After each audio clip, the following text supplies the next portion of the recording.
नमः शिवाय।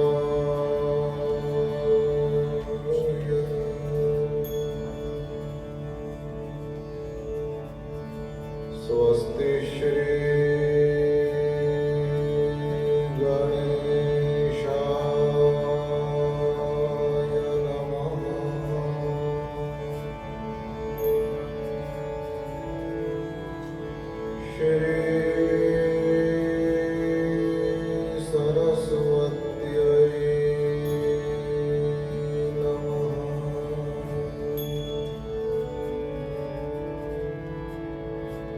श्री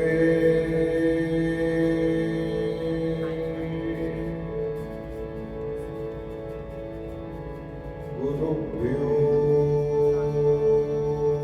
नमः।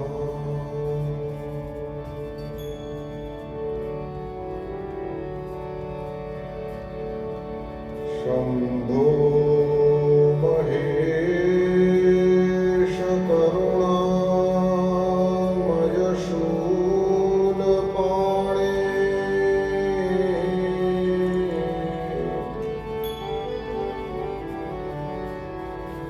गौरीपते पशुपते पशुपाशनाश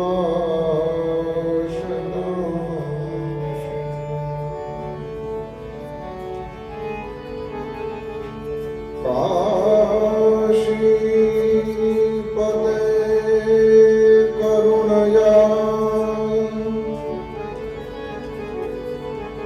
जगदेक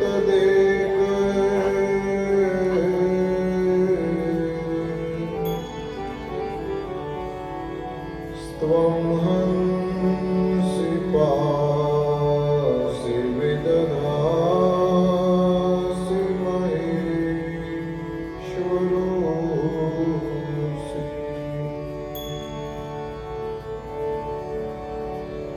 त्वत्तो जगद्भवति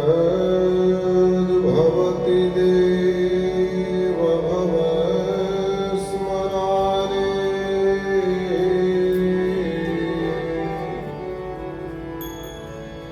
त्वय्येव तिष्ठति जगन्मृगविश्वनाथ।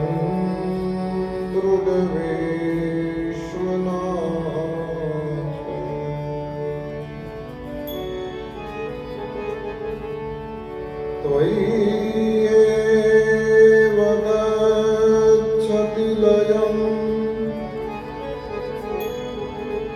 जगदेतदीश।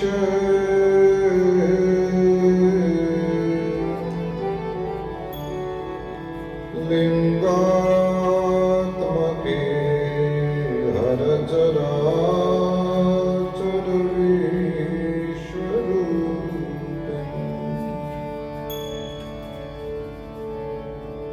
श्रीचन्द्रमौलीश्वर महादेव की जय। श्री महाकालेश्वर महादेव की जय। सद्गुरु भगवान की जय।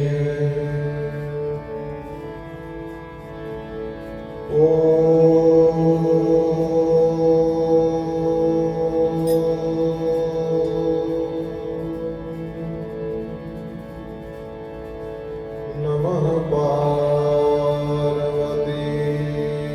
पतये।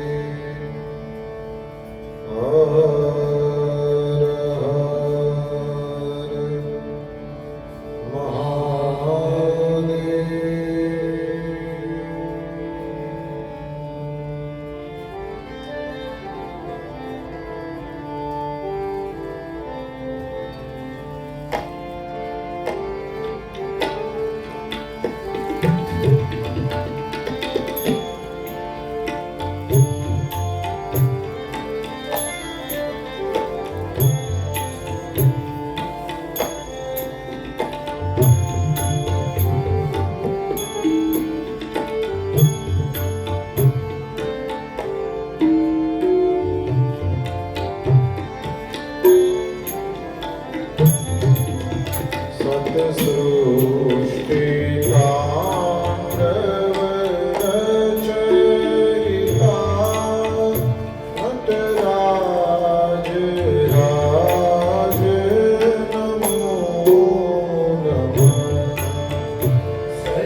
वेद गावे संहिता नटराज राज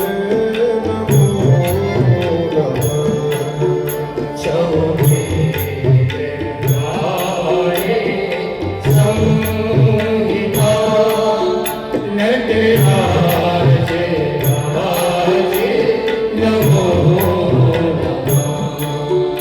सत सृष्टि तांड रचयिता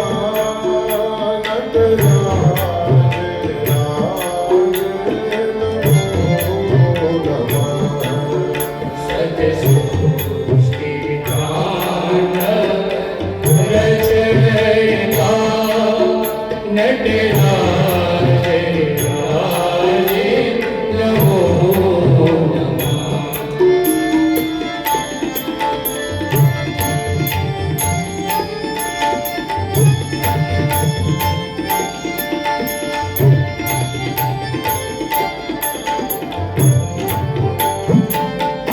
ज्ञान गंगा चंद्रमा चिद ब्रह्म ज्योति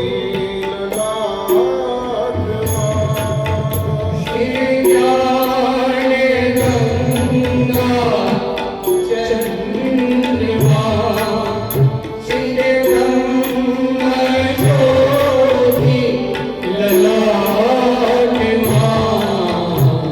विषनाग माला कंठमा नटराज राज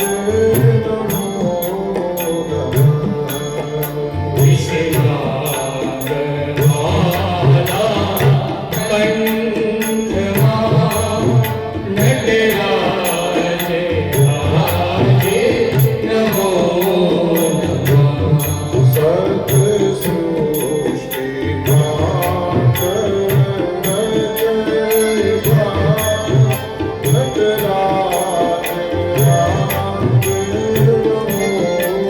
नमः।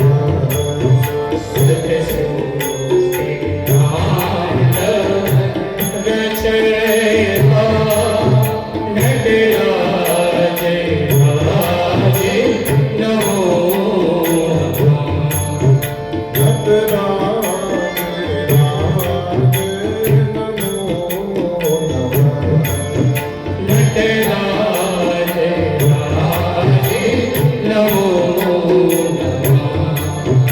नटराज राज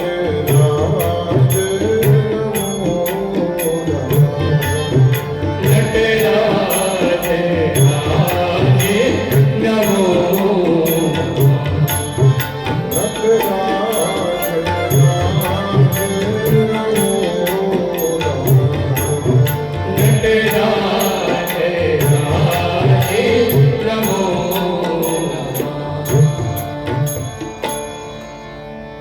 श्रीहरिं परमानन्दम् उपदेष्टारमीश्वरम् व्यापकं सर्वलोकानां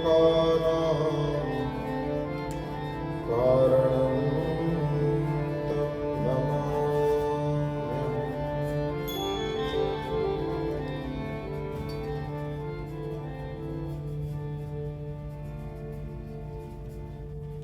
आनंद कंद औढ़रदानी भगवान महादेव की परम कृपा से इस बेलव्यू हिंदू मंदिर में प्रतिष्ठित सुविराजित समस्त देवी देवताओं के पावन अनुग्रह से और आप सबके संकल्प से कोरोना की महामारी के बाद फिर एक बार परमात्मा के चरणों में बैठ कर के भगवान महादेव के कुछ गुणगान गाने का फिर से जब अवसर प्राप्त हुआ है, तब मंदिर में प्रतिष्ठित समस्त देव स्वरूपों को प्रणाम। यहां पर रह करके आप सभी का मार्गदर्शन कर रहे दोनों ही पंडितद्वय को प्रणाम। और भगवान की जिन पर बड़ी कृपा है, ऐसे आप सभी सिएटल वासी, बेलव्यू वासी, वॉशिंगटन वासी, क्या कहें, अमेरिका वासी, सबको जो जहां रह रहा है। और मेरे सामने ये दो मोबाइल फोन लगा रखे हैं, तो शायद दुनिया में कहीं और भी कोई सुन रहा हो, उन सबको भी बड़े ही आदर और प्रेम से प्रणाम। आप सभी को जय श्री कृष्णा, सभी को प्रेम से जय सिया राम, सभी को प्रेम से प्रणाम। आइए चित्त को शिवमय बनाएं। जब जहां जिस विषय पर बात करने का अवसर प्राप्त कर भगवान कराते हैं, तो हम प्राप्त समय का सदुपयोग करते हुए उन बातों को देखने की चेष्टा करते हैं। और विषय चाहे कोई भी हो, जीव को शिव की ओर ले जाने की चेष्टा होती है, क्योंकि जो बेसिक प्रिंसिपल्स हैं हमारे धर्म के, वो तो वही है।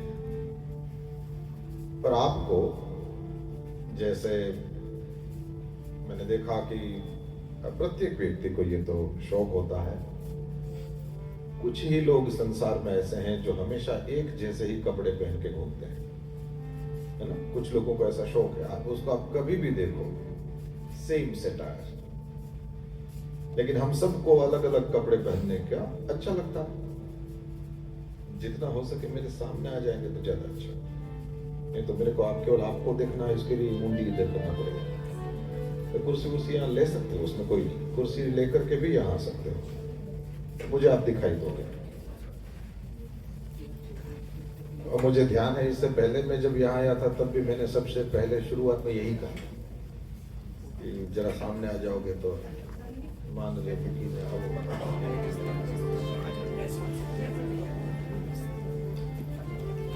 तो प्रायः लोगों को देखा गया है कि वो जो कपड़े पहनते हैं वो अलग अलग टाइप के होते हैं,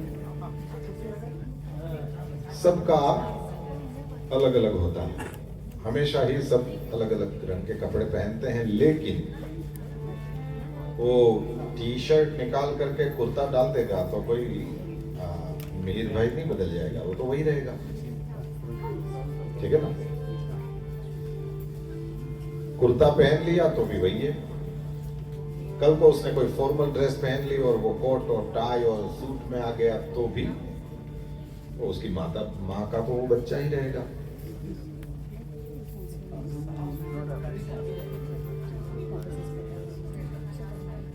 इस तरह से भारत से जब हम संत लोग यहाँ आते हैं, तो मैंने देखा सब लोग वो इंडियन कपड़े पहनते हैं हमारे सामने, और विंटर में आ जाए तो आपको पहचाने नहीं कि वही है ये। या कभी और कहीं जगह घूमने को गए हो और वहां आप मिल जाओ, तो हो सकता है आपको मैं पहचानूं नहीं, है ना। लेकिन मुझे बताओ कि वो ऊपर से जो आपने कपड़े बदल लिए, उससे क्या आप बदल गए ना? आप तो वही हो। तो जैसे ऊपर से हमारा सेटायर चेंज हो जाने से, ऊपर से हमारा मेकअप चेंज हो जाने से हम वही रहते हैं, हम नहीं बदल जाते अंदर से। वैसे ही कभी राम का गुणगान गाते हैं, कभी श्री कृष्ण का गुणगान गाते हैं, कभी भगवान महादेव की बातें करते हैं, पर हम होते वही हैं। यानी वह परम तत्व वही का वही होता है। प्रायः मैंने भारत के सभी जातियों में देखा, जब विवाह होता है तो हर दूल्हे को वो पगड़ी जैसा पहनाते हैं, है ना।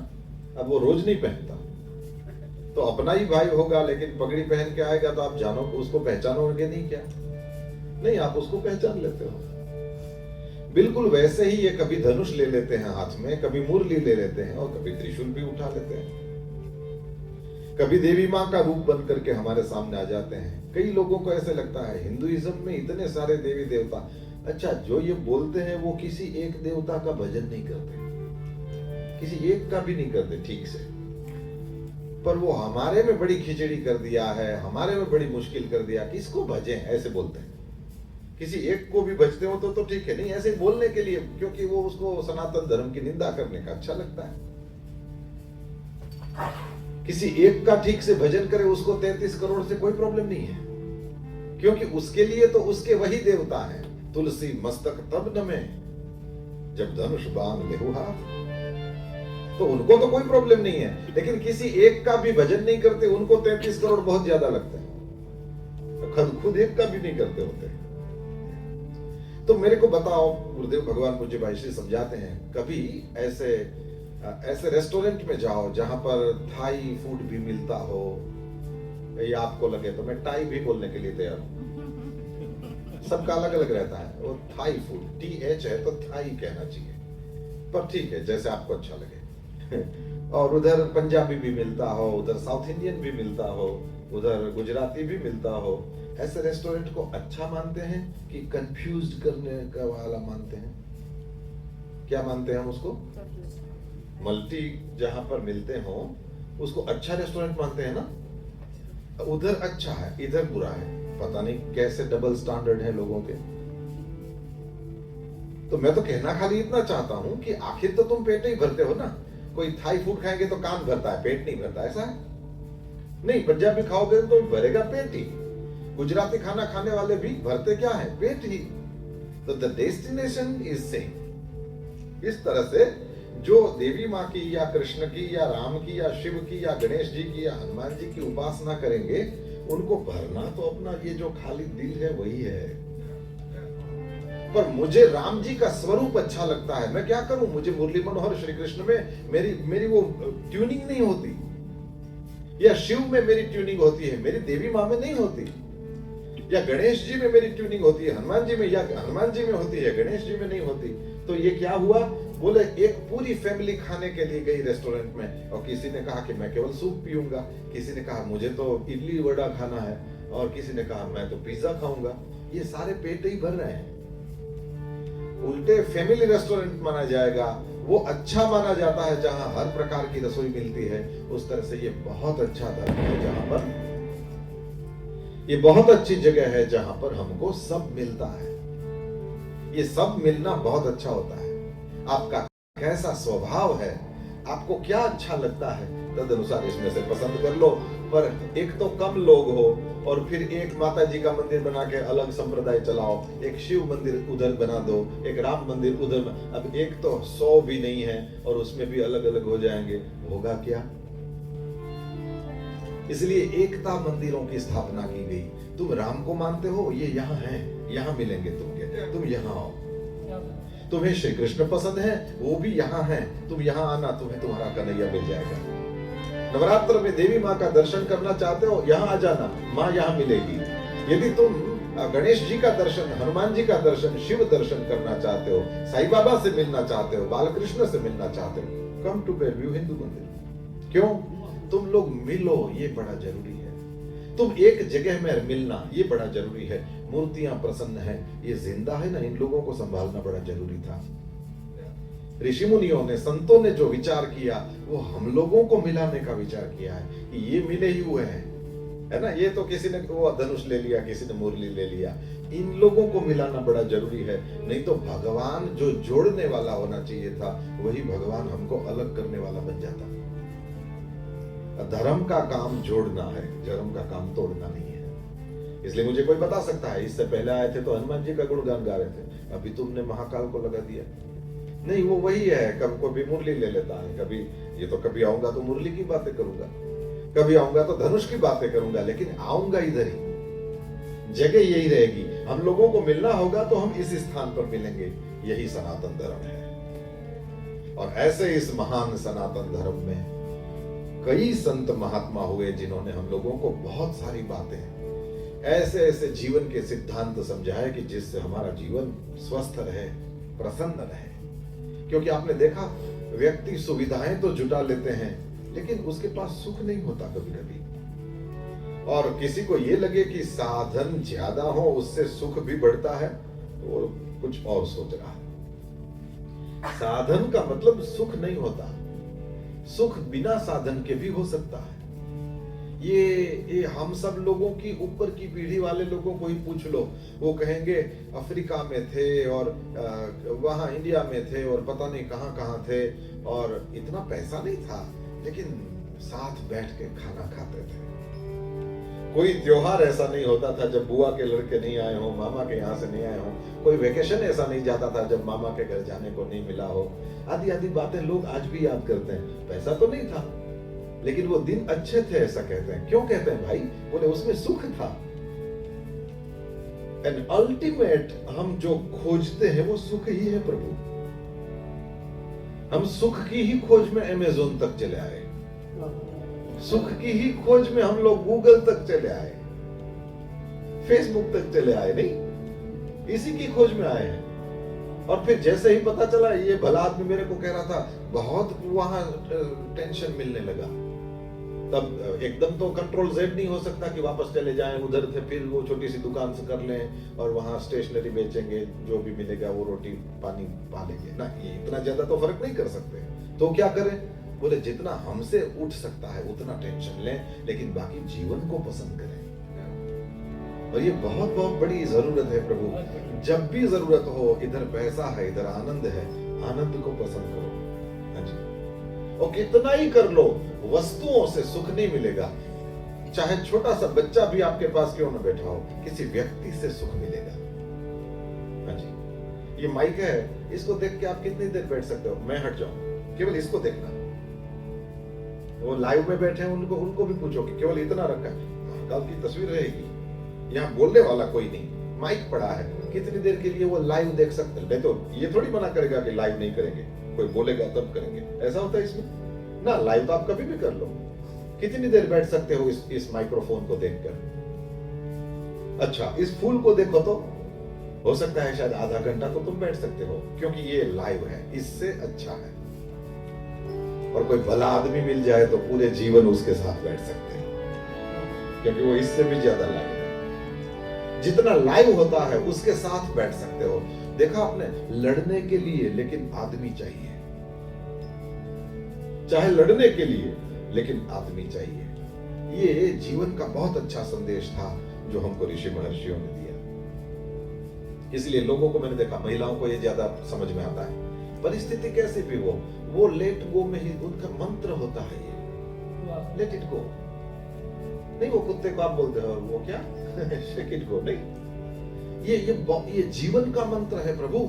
चिल्लाने वाले चिल्लाते रहेंगे। कभी कभी अपना ही वो गार्बेज ट्रक जैसे होते हैं, जहां भी जगह मिले डाल दो, कभी गालियां बोल दो, कभी ये कर दो, कभी वो कर दो। मैंने छोटा सा वीडियो देखा था, एक आदमी टैक्सी में बैठा हुआ है, टैक्सी जो चलाता था वो श्याम सुंदर था, और आपने देखा होगा गोरों से काले जो होते हैं वो जरा ज्यादा आनंद में होते हैं। Yes no? अभी मैं अफ्रीका से आ रहा हूँ, इसलिए आई नो इट नाइसली। आपको हाँ बोलना पड़ेगा।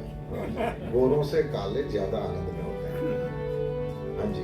जंगल में जाके कुछ भी ले आते हैं, कुछ भी वो पका देती है, दोनों खा लेते हैं। रात में आग जलाते हैं, चारों ओर डांस करते हैं, गाना गाते हैं, मौज में रहते हैं।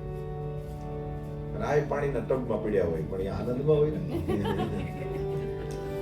ये आनंद में वो लोग होते हैं। एनीवे, सो वो ड्राइवर जो था वो ब्लैक था, ये पीछे बैठा था। अब हुआ ये कि गाड़ी जा रही थी और उसमें उसको एक जगह पर अचानक से ब्रेक लगानी पड़ी, और वो आगे वाली गाड़ी से जितना डिस्टेंस होना चाहिए ब्रेक मारते समय उतना नहीं रहा, उससे जरा नजदीक चले गए। गाड़ी टच नहीं की थी, केवल नजदीक, और उसको वो दिख गए। अब वो बाहर निकला, वो कोई श्याम सुंदर तो था नहीं, वो था गोरा, और चिल्लाने लगा और जो भी बोलना चाहता था वो बोला, और इसने उसको ऐसे कर दिया और मुस्कुराया। तो पीछे जो बैठा था उसने कहा कि वो जो बोल रहा था, ये मैं होता तेरी जगह तो सुन नहीं सकता, मैं उसको जवाब देता, और तू गाड़ी से उतरा नहीं, तूने सामने गाली गलौज किया नहीं, उल्टे शेक हैंड के वो हैंड शेक कर दिया, अब तू तो उसके सामने स्माइल कर रहा है। उसके बाद वो जो श्याम सुंदर बोलता है वो बहुत अच्छा था। ये गार्बेज ट्रक में बोला ना वो वर्ड, वो मुझे वहां से मिला। उसने कहा कि सारे लोग गार्बेज ट्रक की तरह घूम रहे हैं, जरा सी प्रतिकूलता देखी नहीं कि गाली गलौज और अंदर का जितना फ्रस्ट्रेशन है वो सारा गार्बेज हमारे पास खाली करने लगते हैं लोग। यदि आप नहीं चाहो तो ऐसे कर दो, ऐसे कर दो, इससे क्या होगा? बोले वो गार्बेज आपके यहाँ वो खाली होगी नहीं, हमारी फैक्ट्री तो बिल्कुल बंद कर दो।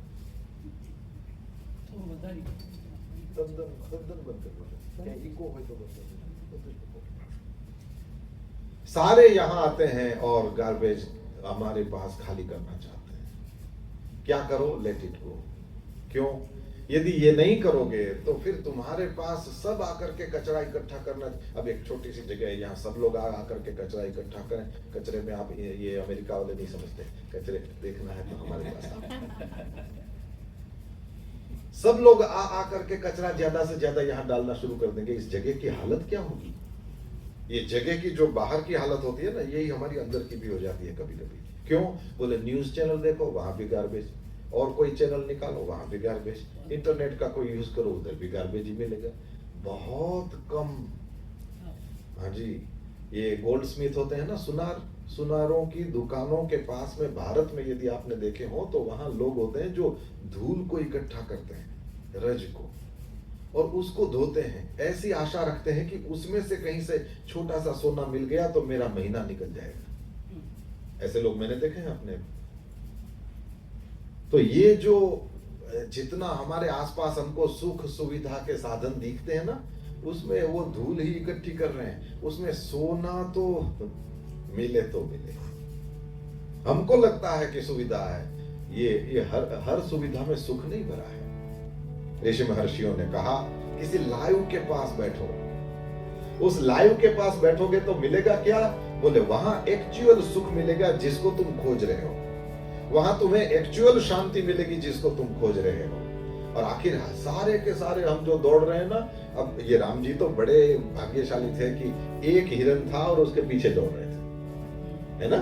Ram ji was lucky enough कि एक हिरन था और उसके ही वाज उनको ठीक से पता था कि मुझे किसके पीछे जाना है। और हम लोगों को देखो, कहीं बढ़िया कपड़े, कहीं बढ़िया खिलौने, कहीं बढ़िया गहने, कहीं बढ़िया से सुगंध आ रही है, कहीं से बढ़िया से आवाज आ रही है, तो कहीं संगीत सुनने का मन, कहीं सुगंध लेने का मन, कहीं से स्वाद लेने का मन, कहीं कुछ देखने का मन, कहीं कुछ छूने का मन।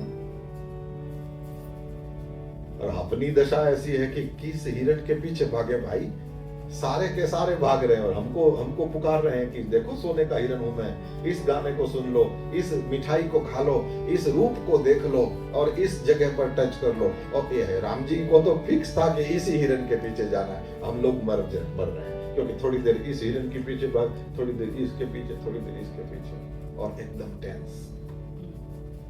उस समय ये साधु संत हमारे पास आते हैं और हमको कांधे पर हाथ रख करके कहते हैं कि परिस्थिति कैसी भी हो, इसका भी रास्ता है। और इसका रास्ता क्या है? बोले सत्संग, ये इसका सबसे अच्छा रास्ता है। मेरे को बात बताओ, ये फिल्म के गाने आते हैं या एल्बम्स आते हैं, म्यूजिक एल्बम्स आते हैं, तो जो जबरदस्त सुपर हिट हुआ हो, वो बहुत, आप जहां सुनो वही गाना सुनाई देता हो, वही गाना सुनाई देता हो। और आपने देखा थोड़े ही दिनों में जब दूसरा सुपर हिट होता है तो ये जो कल सुपर डुपर हिट था वो कचरे में होता है कि नहीं? तो सारे डिस्क आप लोग फेंक देते हो कि नहीं? और मेरे को बताओ, ये श्री राम जय राम है, ये लिरिक्स मैंने तो बिल्कुल म्यूजिक न चुन, नहीं न चुन, मेरा तो सांभो ये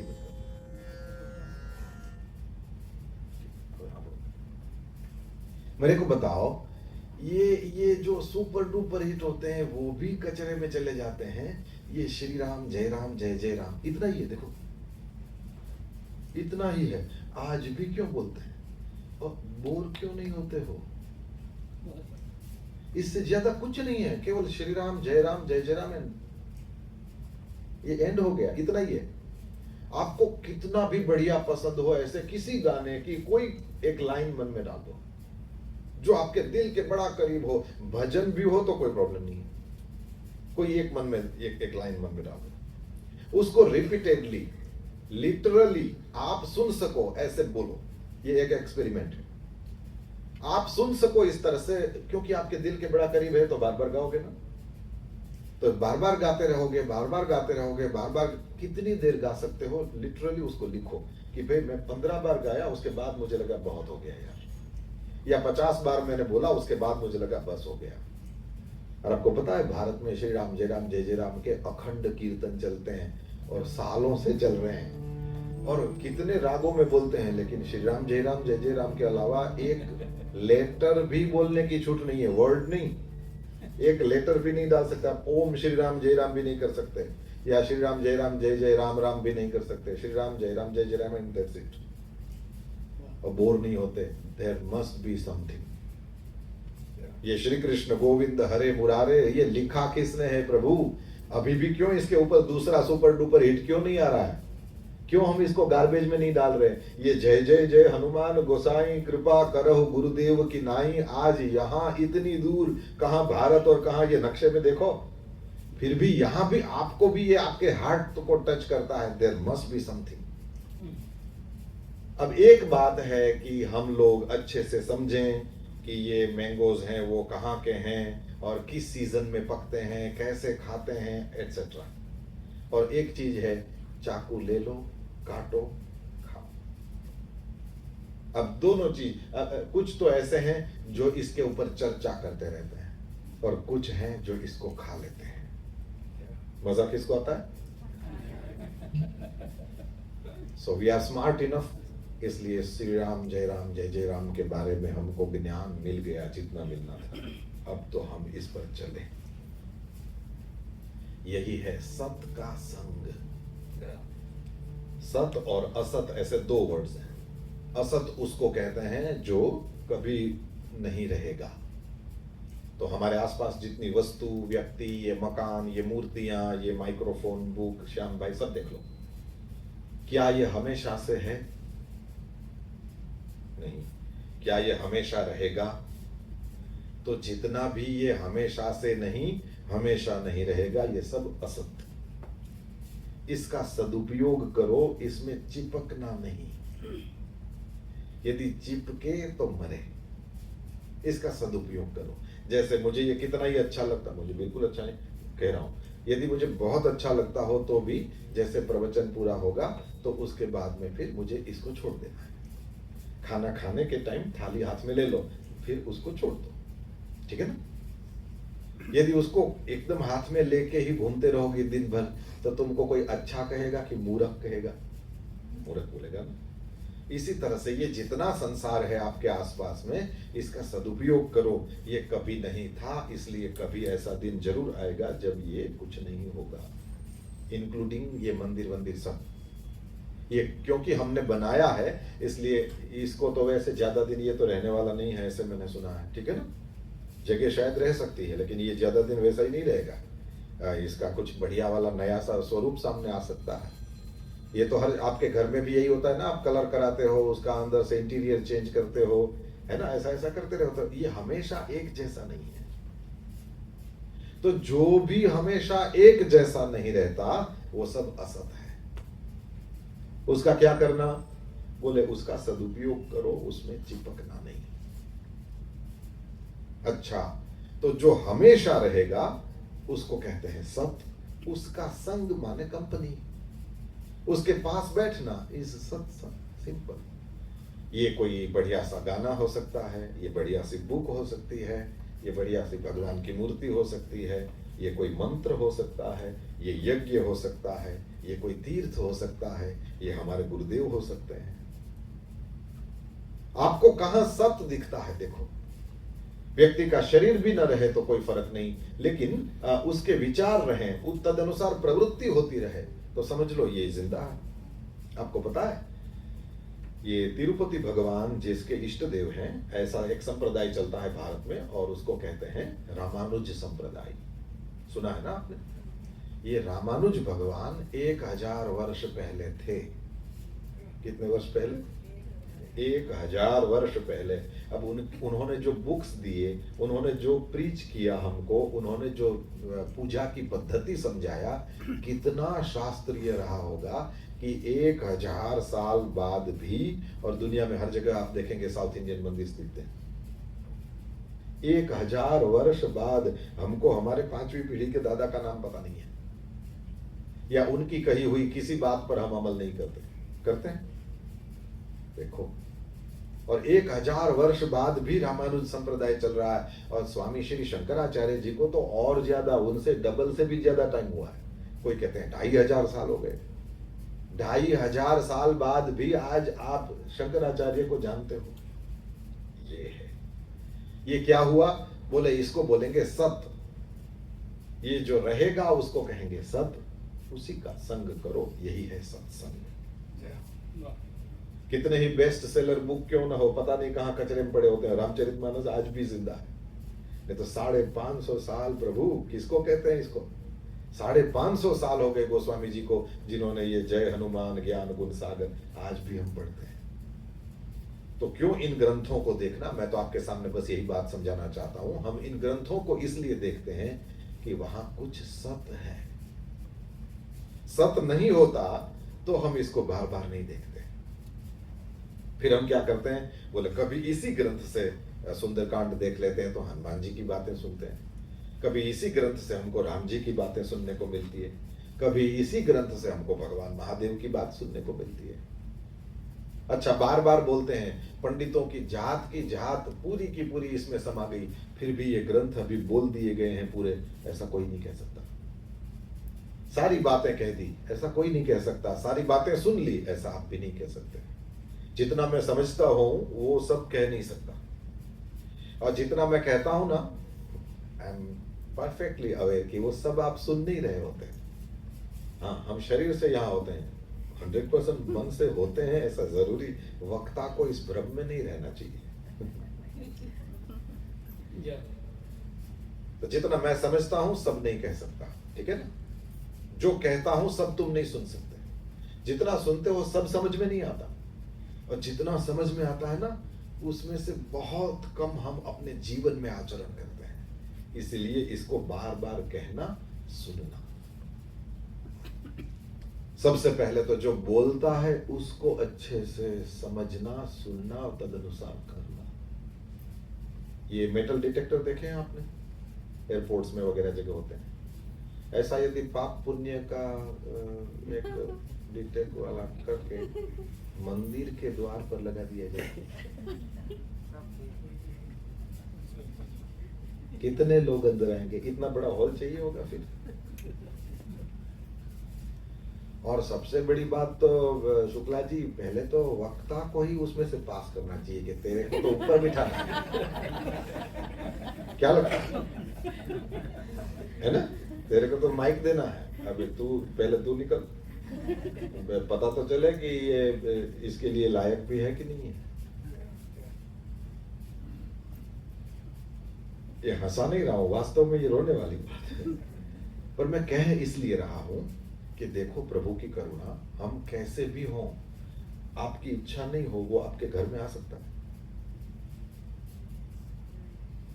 आप जिसको न चाहो वो आपके घर में घुसेगा? ये उसका घर है, और हमको बिना हमारे कर्म देखे वो रोज घुसने देता है। कितना दयालु है, ऐसा कौन है प्रभु? इसलिए जब हम कम से कम उनके पास बैठे हों, जैसे एयर कंडीशन चल रहा हो तो गर्मी नहीं होना चाहिए, इस तरह से आनंद स्वरूप परमात्मा जहां बैठा हो, कम से कम वहां तो हम कुछ भी बोल दें, कैसा भी व्यवहार कर दें, ऐसा कम से कम नहीं होना चाहिए। तो इसी रामायण से हमको कुछ सत्य मिलता है। इस बार हम रुद्राष्टकम के द्वारा 4 दिन मिले हैं हमको, तो उसमें से कुछ बातें करनी है मुझे। तो सबसे पहले हम ये समझें कि रुद्राष्टकम ये किस परिस्थिति में गाया गया, क्योंकि जब तक हमको बेस न पता हो तो फिर ऐसे ही हम गाना शुरू करें तो अभी कर सकते हैं, उसमें कोई बड़ी बात नहीं है। लेकिन थोड़ा सा बेस मिला हो आपको तो आपको पता चलेगा कि ये किस परिस्थिति में, कहां से, क्यों ये निकल पड़ा। बहुत सारे लोग मैंने तो देखे, वो लोग रोज अपने वो पाठ करते हैं। पूज्य मुरारी बापू जी से तो सुना कि रुद्राष्टकम तो शंकर भगवान के अभिषेक करने जैसा ही स्तोत्र है, तो शंकर भगवान कहाँ खोजने जाओगे? जब तुम स्नान करो तो इसका पाठ करो। और ये सही है, शिव पुराण में लिखा है व्यक्ति मात्र शिव है। आप जब स्नान करते हो तो रुद्राभिषेक ही करते हो। शिव पुराण में लिखा है हर पेड़, हर वृक्ष, हर ट्री शिव है। जब आप पानी पिलाते हो रुद्राभिषेक ही करते हो, जब स्वयं स्नान करते हो रुद्राभिषेक करते हो। गंगा आदि नदियों में जब भारत में जाते हो तो देखा होगा बाएं हाथ का अंगूठा शिव है, और फिर दाहिने हाथ से जल लेते हैं और उसी नदी के किनारे पर बैठ करके उसी पर ओम नमः शिवाय करके अभिषेक कर लेते हैं। कितना सिंपल है। तो शंकर भगवान जैसा सिंपल देवता आपको मिलेगा भी कहाँ। और फिर भी चपटी बबूत में है खजाना कुबेर का, तुम्हें क्या चाहिए, ये महत्व का है। तो भगवान महादेव की यह कृपा करुणा उतर पड़ी रामचरितमानस में। तो किन परिस्थितियों में उसका हम थोड़ा सा दर्शन करें, वो बेस बनेगा, और फिर हम आगे जो भी समय प्राप्त है उसमें रुद्राष्टकम देखेंगे। तो गोस्वामी जी तुलसीदास जी ने जब ये रामचरितमानस की कथा लिखी तो उसमें 4 घाट की कल्पना करी कि ये जो मानस है यह मान सरोवर जैसा ही है। उधर मान सरोवर है जिसमें से सरजू नदी निकली है, और उसी तरह से ये रामायण जो है वो मानस सरोवर है। और सरोवर है तो फिर उधर अच्छे से स्नान करने के लिए घाट बनाने पड़ते हैं, है ना। देखे ना वो सीढ़ियां होती हैं, उसके ऊपर से उतर के लोग नदी में नहाते हैं। उस तरह से सरोवर में भी नहाने के लिए घाट होते हैं। तो यहाँ पर भी ज्ञान का घाट और भक्ति का घाट और कर्म का घाट और शरणागति का भी घाट। तो क्योंकि मानस सरोवर बोलते हैं लेकिन ये है तो कथा, उस तरह से फिर घाट का भी कुछ मतलब होता है। तो सरोवर में घाट है, यहाँ पर भी घाट है, और हर घाट पर एक वक्ता एक श्रोता, ये दोनों बैठे हैं रामायण में। तो ज्ञान का घाट है, भगवान शंकर भगवान कथा सुनाते हैं, पार्वती सुनती है। कर्म का घाट है, उस पर श्री याज्ञवल्क्य मुनि और भरद्वाज जी ये दोनों बैठे हैं। याज्ञवल्क्य मुनि ये कथा सुनाते हैं और भरद्वाज जी सुनते हैं। सग्गा ससुरो जमाई चो, याज्ञवल्क्य भरद्वाज, हाँ जी, उन दोनों के बीच में जो संबंध है वो ससुर जी और जमाई का है। और भक्ति का जो घाट है वहां पर काकभूषुंडी कथा सुनाते हैं और गरुड़ जी जो है वो कथा सुनते हैं। और एक शरणागति वाला घाट है, वहां पर बैठ करके गोस्वामी तुलसीदास जी अपने मन को कथा सुनाते हैं। इस तरह से 4 घाटों की कल्पना है। उसमें भक्ति वाला जो घाट है वहां पर काकभूषुंडी जी हैं। तो वो पूरी राम कथा जो भुषुंडी रामायण बोलते हैं, जिसमें सारी कुछ 2-4 दोहे में ही पूरी रामायण, वो उसका इंडेक्स जैसा। ये गोस्वामी जी तो श्रीमद् भागवत के बड़े विद्वान थे, इसलिए भागवत की बहुत सारी चीजों को उठा करके उन्होंने रामायण में भी रखा। ये श्रीमद् भागवत में भी जब कथा पूरी होती है तो ये 12वें स्कंद का 12वां अध्याय है, उसमें पूरी भागवत की इंडेक्स जैसा है, सारी कथाएं वहां पर है। तो आपको पता चलता है पहले स्कंद से लेकर लास्ट तक क्या क्या आया इस भागवत में। तो एक बार आपको रिवीजन जैसा करा देते हैं।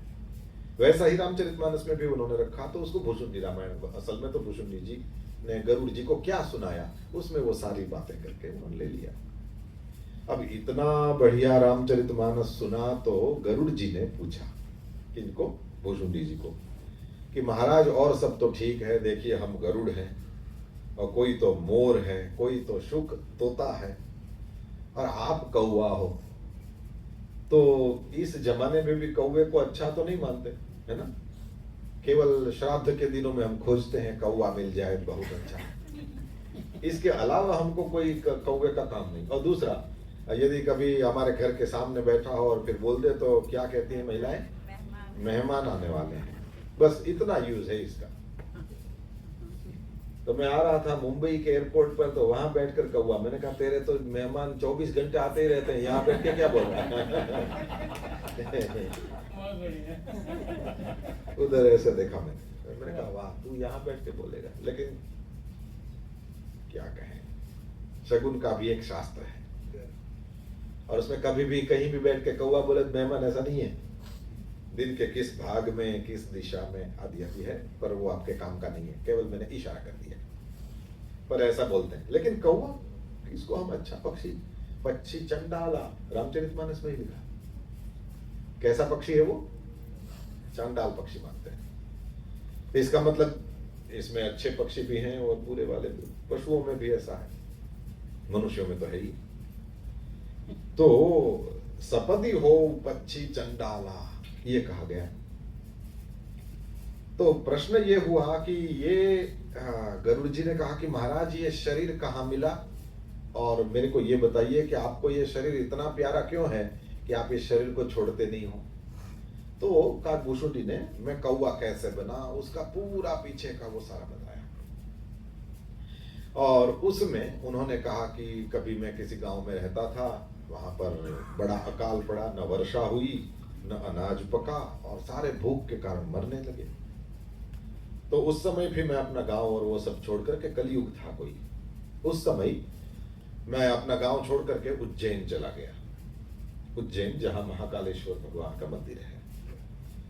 तो ये शिव पुराण में यहाँ तो कुछ ना कुछ सत्संग तो मैंने भी कभी कभी देखा है, आपके फेसबुक पे लाइव होता रहता है, तो उसमें शिव पुराण का भी सत्संग होता ही होगा, और उसमें 12 ज्योतिर्लिंग कैसे प्रकट हुए उसकी कुछ न कुछ बातें होती होंगी, नहीं होंगी तो अभी श्रावण में होंगी। पर ये जरा सा एक आपको बता दूं, एक गोप बालक था और वो शिव जी की पूजा करता था। अब उसकी माँ ने उसको देखा कि ये खाना पीना ये वो सब कुछ छोड़ करके बस शिव पूजन में लगा रहता है, उसको अच्छा नहीं लगा। तो पहले तो वो उसको बोल करके समझाती है, और फिर नहीं समझा तो फिर माँ तो छोकरा ढीबे ही करी ना, जरूरत पड़ने पर वो तो ज्यादा राह नहीं देखती। तो फिर उसने तो और ट्रीटमेंट भी करी, उसकी मारा, लेकिन उस बच्चे ने शिव पूजन नहीं छोड़ा और रोता रहा और न खाया पिया, कुछ नहीं किया। और शिव पुराण की कथा ऐसा कहती है कि उसकी शिव भक्ति के कारण भगवान महादेव ने बढ़िया सा मणिमय मंदिर दिखाया उसको, साक्षात वहां पर परमात्मा प्रकट हुए। ये महाकालेश्वर जो प्रकट हुए तो फिर चारों ओर उस बच्चे की कीर्ति फैल गई। उस उज्जैन का राजा भी दौड़ करके आया कि भगवान महादेव का पूरा मंदिर प्रकट हो गया, अब मणिमय मंदिर। फिर तो पंडित आए और यज्ञ याग होने लगे, पूजा पाठ होने लगे, आदि आदि।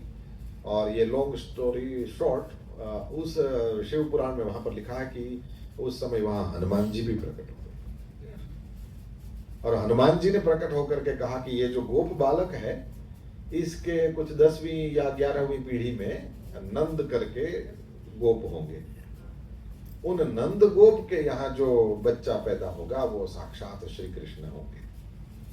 तो ये श्री कृष्ण भगवान की पीढ़ी में ही, वो अहीरों में ही ऊपर की पीढ़ी में 10वें 11वें जो थे, श्रीकर गोप उसका नाम था, श्रीकर। तो उन्होंने ही भगवान महाकाल को प्रकट किया है।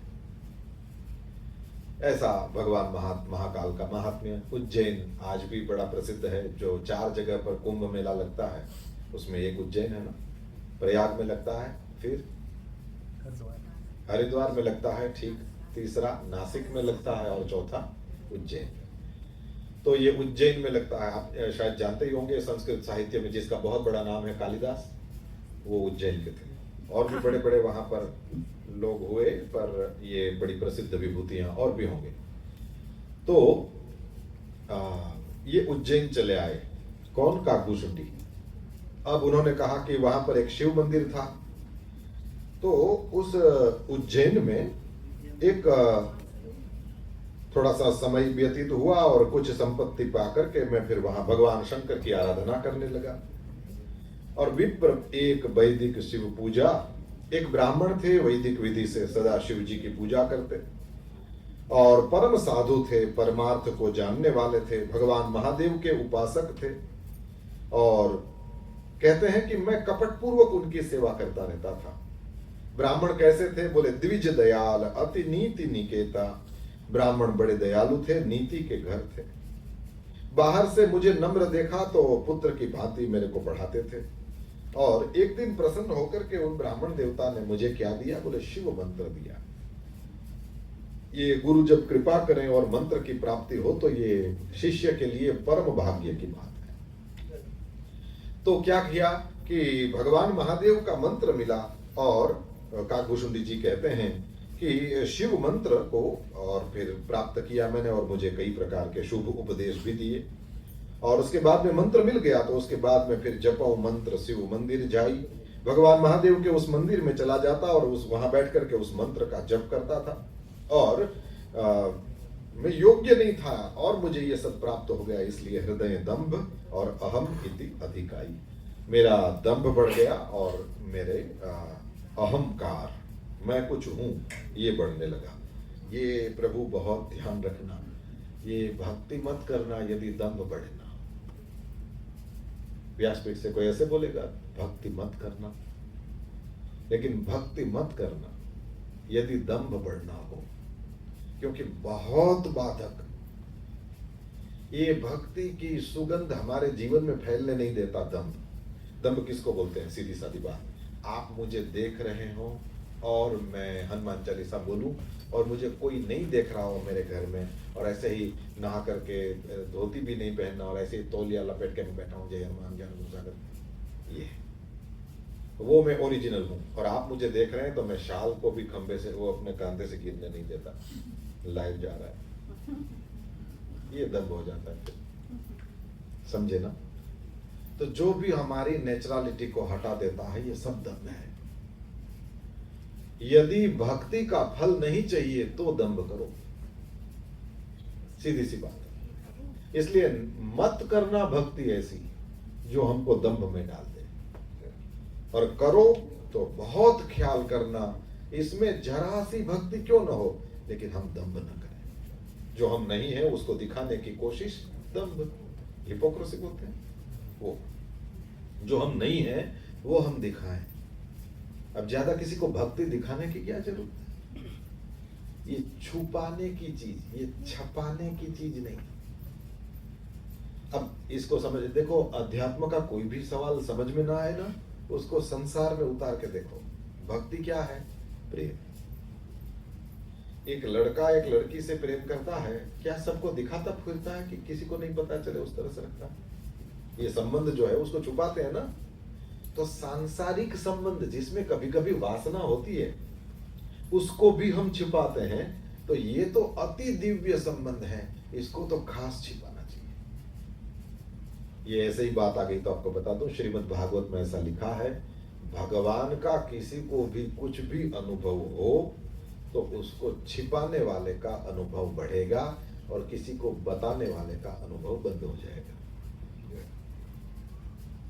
श्रद्धा में जो अनुभव होते हैं गुरुदेव को बता सकते हैं, इसके अलावा दुनिया में दूसरा कोई स्थान नहीं जहां बताया जाए। कुछ राजेंद्र दास जी महाराज जी से सुना, उन्होंने कहा कि किसी शिष्य ने अपने गुरुदेव से कहा, जैसे ही हाथ में माला लेता हूं जय हो की ध्वनि कान में पड़ती है, मैं ठीक से माला नहीं कर पाता। गुरुदेव ने जैसे ही सुना थोड़ी देर आंखें बंद करी और ध्यान लिया है, और फिर परमात्मा की कृपा से जान करके मुस्कुराते हुए कहने लगे, ये तो जो तुम जप करते हो ना, तुम्हारे सारे पितर जो है वो तर गए। ये पितर जहां भी पड़े थे वहां से अच्छे लोकों में जा रहे हैं और तुम्हें आशीर्वाद देते हुए जा रहे हैं, तुम्हारा जय हो, तुम्हारा जय हो। कुछ देर तक ये आवाज आएगी बेटा, और कुछ दिनों के बाद ये बंद हो जाएगी। तुम अपना माला फेरने का काम चालू रखना। ये गुरु के अलावा किसी को भी अध्यात्म का अनुभव नहीं कहना चाहिए। इसको जितना छिपाया जाए ये बढ़ता है। यदि हम बार बार ये कहने लगे कि मेरे को तो रोज समाधि लग जाती है, तो उसको क्या लगता होगा? ऐसा होता है ना। तो ये जो भक्ति है उसको छिपाना, ये प्रकट करने की चीज नहीं है। लोगों के सामने इस तरह से रहो कि तुम भी जनरल ही हो, कितना ही भजन करते हो, इसको छिपाओ। और काकभूषुंडी जी कहते हैं, मेरी दशा ये हुई कि जैसे ही शिव मंदिर में जाके बैठता और माला फेरता तो मुझे लगा ये सारे संसारी हैं और हम धार्मिक हैं। और ज्यादा करके कोशिश करता कि मंदिर में ज्यादा लोग कब आते हैं तभी वहां बैठना और ओम नमः शिवाय, ओम नमः शिवाय। आपने सुना है ऐसे लोगों को जो 4-4 घरों में सुनाई दे उस तरह से हनुमान चालीसा बोलते हैं? जब भी करेंगे तो पूरे घर को एकदम आतंक फैल जाता है कि पापा पूजा में बैठे हैं, शांत रहो। ये भक्ति है। क्योंकि ये लिखा है ना, हृदय दंभ और अहम इति अधिकाई। बहुत दंभ बढ़ गया, ये भूषुंडी जी ने कहा, और दूसरा अहंकार बढ़ गया। अच्छा, सुनते हुए थोड़ा सा बैलेंस रखेंगे। इसमें भूषुंडी में दोष नहीं देखना। ये तो कहाँ बैठे हमको भी नहीं पता, ये हम यहाँ बेलव्यू में बैठ के सुन रहे हैं। इट मीन्स ये हमारे लिए है कि हम जब भक्ति करें तो ख्याल करें कि हम में दंभ न घुस जाए, हम में अहंकार न घुस जाए। नहीं तो क्या होता है, मंथरा बड़ी खराब थी, उसने राम को भेज दिया। तुम अपने घर में राम जैसा कोई बच्चा हो उसके साथ ऐसा तो कभी नहीं करते। ये सावधान रहने के लिए मंथरा बनाई है हमने। कई बनाई तो कई वो अभी मर गई, बहुत दिन हो गए। अभी हम लोगों के लिए वो बार बार बोलते हैं हम कि कई ने 2 वरदान मांग लिए। हमारे घर में तो कोई राम जैसा बच्चा नहीं है, हम तो उसको परेशान नहीं करते। ये सीखना है हमको। तो जो सुनते हैं ना, उस समय हमारा पॉइंट ऑफ व्यू क्या या पॉइंट ऑफ लिसन क्या रहता है, ये देखना बड़ा जरूरी है। हम कहां से सुनते हैं। तो ये भूषुंडी जी ने कहा हृदय दंभ अहमिति अधिकाई। इसका मतलब ये हुआ जैसे ही नाम जप करना शुरू करोगे, हो सकता है तुम तो अपने गुरु के सामने भी दिखावा करना शुरू कर दो। दंभ थोड़ी छोड़ता है, दंभ तो कहीं भी इसका प्रदर्शन कराता है। तो मैं फिर आपके सामने निवेदन करूं, यदि दंभ होना हो ऐसी भक्ति मत करना। व्यासपीठ से कह रहा हूं। क्यों? बोले वो दंभ तुमको और पीछे ले जाएगा, जहां हो वहां भी नहीं रहने देगा। अच्छा है, उससे पीछे जाने से अच्छा है ऐसी भक्ति मत करो जो तुमको पीछे खींचे। कम से कम जहां हो वहां तो रहो। अहंकार है वो आगे नहीं बढ़ने देता, और दंभ है वो आगे नहीं बढ़ने देता। जिसको भक्ति करनी हो उसको इन दोनों चीजों से बहुत बचना चाहिए। अब तो उन्होंने अपने ही निंदा में कुछ शब्द कहे, मैं दुष्ट था, मैं पापमयी मलिन बुद्धि वाला था आदि आदि। और फिर कहा कि हरिजन द्विज देखे जरऊं और करऊं विष्णु कर द्रोह। मैं जब भी किसी हरिजन को देखता था, किसी भी ऐसे व्यक्ति को देखता था जो विष्णु का भगत है, तो क्योंकि मैं शिव मंत्र जपता था और क्योंकि मैं शिव नाम जपता था, इसलिए मेरे को ऐसी मेरी उल्टी समझ हो गई थी कि विष्णु के जो भगत हैं उनसे मेरे को द्रोह करना चाहिए। ये तो सीधी सादी बात है ना। ये जब विष्णु का मंत्र देते हैं गुरुजी, तो ऐसे थोड़ी बोलते हैं अब तुम शंकर भगवान का द्रोह करने का लाइसेंस है, अब तुम शिव भक्तों की निंदा करना, ऐसे होता नहीं। तुम विष्णु की भक्ति करना, सिंपल इतना ही है। शिव का द्रोह करना नहीं सिखाते, कोई गुरु नहीं सिखाते। अब इनके मन में ये उल्टी बुद्धि घुस गई, विष्णु से द्रोह, विष्णु भक्तों से द्रोह करते थे। और गुरुजी मेरे आचरण को देख करके दुखित थे। नित्य ही मुझे अच्छी तरह से समझाते, लेकिन मैं बिल्कुल नहीं समझता। मुझे अत्यंत क्रोध होने लगता, और दंभी ही नीति की भाव ही। जो दंभी होता है उसको अच्छी बातें अच्छी लगती है क्या? अब क्या हुआ? बोले एक बार गुरुजी ने मुझे बुलाया और बहुत प्रकार से परमार्थ की शिक्षा दिया। कहा कि शिव सेवा कर फल सुत सोई। शिव की सेवा करने का फल यही है कि अविरल भगति राम पद होई। राम जी के चरणों में प्रगाढ़ प्रेम प्राप्त हो। हे तात, शिव और ब्रह्मा भी राम को भजते हैं, फिर नीच मनुष्य की तो बात ही क्या है। ब्रह्मा और शिव जी जिनके चरणों के प्रेमी हैं, उनसे द्रोह करके तुझे सुख नहीं मिलेगा। हर कहूं हरि सेवक गुरु कहेऊ, सुनि खगनाथ हृदय मम दहेऊ। गुरु जी ने शिव जी को हरि का सेवक कहा, और ये सुनते ही हे पक्षीराज मेरे हृदय में जलन होने लगी। मैं नीच जाति का विद्या पाकर के ऐसा हो गया था जैसे दूध पिलाने से सांप की दशा होती है। अभिमानी, कुटिल, दुर्भाग्य और कुजाति ऐसा मैं दिन रात गुरु से द्रोह करता। समझ में आ गया ना? आप किसी जगह पर कहीं टूर में गए हो, आप अपने गाइड को रोज गाली दो, वो आपकी टूर कैसी बना देगा? समझ में आया ना? ये गुरु कौन है? वैसे कोई जरूरत नहीं है। हम कह सकते हैं यदि हम ऐसे हैं, हमको कोई किसी गुरु की जरूरत नहीं, ठीक है। लेकिन इतने सामर्थ्य वाले हम होने तो चाहिए ना। जब करोगे तो धीरे धीरे जब के मामले में भी कुछ स्टेजेस होते हैं, है ना? तो वो स्टेजेस जैसे जैसे आते जाएंगे तो तुमको कैसे समझ में आएगा कि ये नेक्स्ट लेवल आ गया, अब नेक्स्ट लेवल आ गया। इसको समझ, क्योंकि तुम तो पहली बार वहां गए हो, तो हमको पता नहीं होता ना। अरे जैसे वहां से यहाँ मंदिर आते हैं तो वो जीपीएस लगा देते हैं ना, ग्लोबल पोजिशनिंग सिस्टम, ठीक है। तो जी ही रहेगा, लेकिन वो ग्लोबल को गुरु समझ लो। गुरु समझाएंगे कि पोजीशन तुम्हारी अभी कहां है, और उस पोजीशन वाइज तुम्हारे सामने देख करके कहेंगे तो समझ लेना तुम्हें ही कह रहे हैं। और सत्संग को ऑलवेज पर्सनली लेना चाहिए। लोग ऐसे बोलते हैं कि I am talking generally. No, मैं जनरली बोल भी रहा हूं तो तुम्हें तो पर्सनली ही सुनना चाहिए। आपको इस तरह से लेना चाहिए कि मेरे प्रभु की मेरे ऊपर इतनी दया है कि 10 ही मिनट यदि मुझे भगवान का नाम सुनने को मिलना हो तो भी केवल मुझे ही सुनने को मिले, इसलिए इसको इंडिया से बुला लिया। क्यों? भगवान मुझे प्रेम करते हैं। मुझे ये रुद्राष्टक सुनाना चाहते थे, मेरे बाजू में बैठा है उसको नहीं, मेरे लिए आए हैं। क्यों? भगवान मेरे को प्रेम करते हैं। आप अपने बच्चे को प्रेम करते हैं, उसको कोई खिलौना चाहिए, कहीं से भी आप मंगवा देते हो, कहीं से भी आप लाते हो, उसको क्यों आप ये सब देते हो? क्योंकि आप उसको प्रेम करते हो। तो ये भी हमारे माँ बाप हैं। ये हमको अकेले को, ये ठीक से सुनो, इसको समझना, केवल आपको अकेले को ही मिले, चाहे 10 मिनट, चाहे 5 मिनट, अरे 1 मिनट, लेकिन केवल आपको सुनाई दे, इसलिए ये सारा अरेंजमेंट हुआ है, ओनली फॉर यू। इतना ज्यादा पर्सनली लेने से ये सत्संग हमारे अंदर उतरता है। नहीं तो ये कहें कि इसको कह रहे हैं, अब गया सत्संग तुम्हारा। क्यों? वो जीपीएस सिस्टम खराब है तुम्हारा। गुरु से द्रोह, वही जैसे टूर पे गए और किसी गाइड को रोज गाली देना, अब क्या होगा?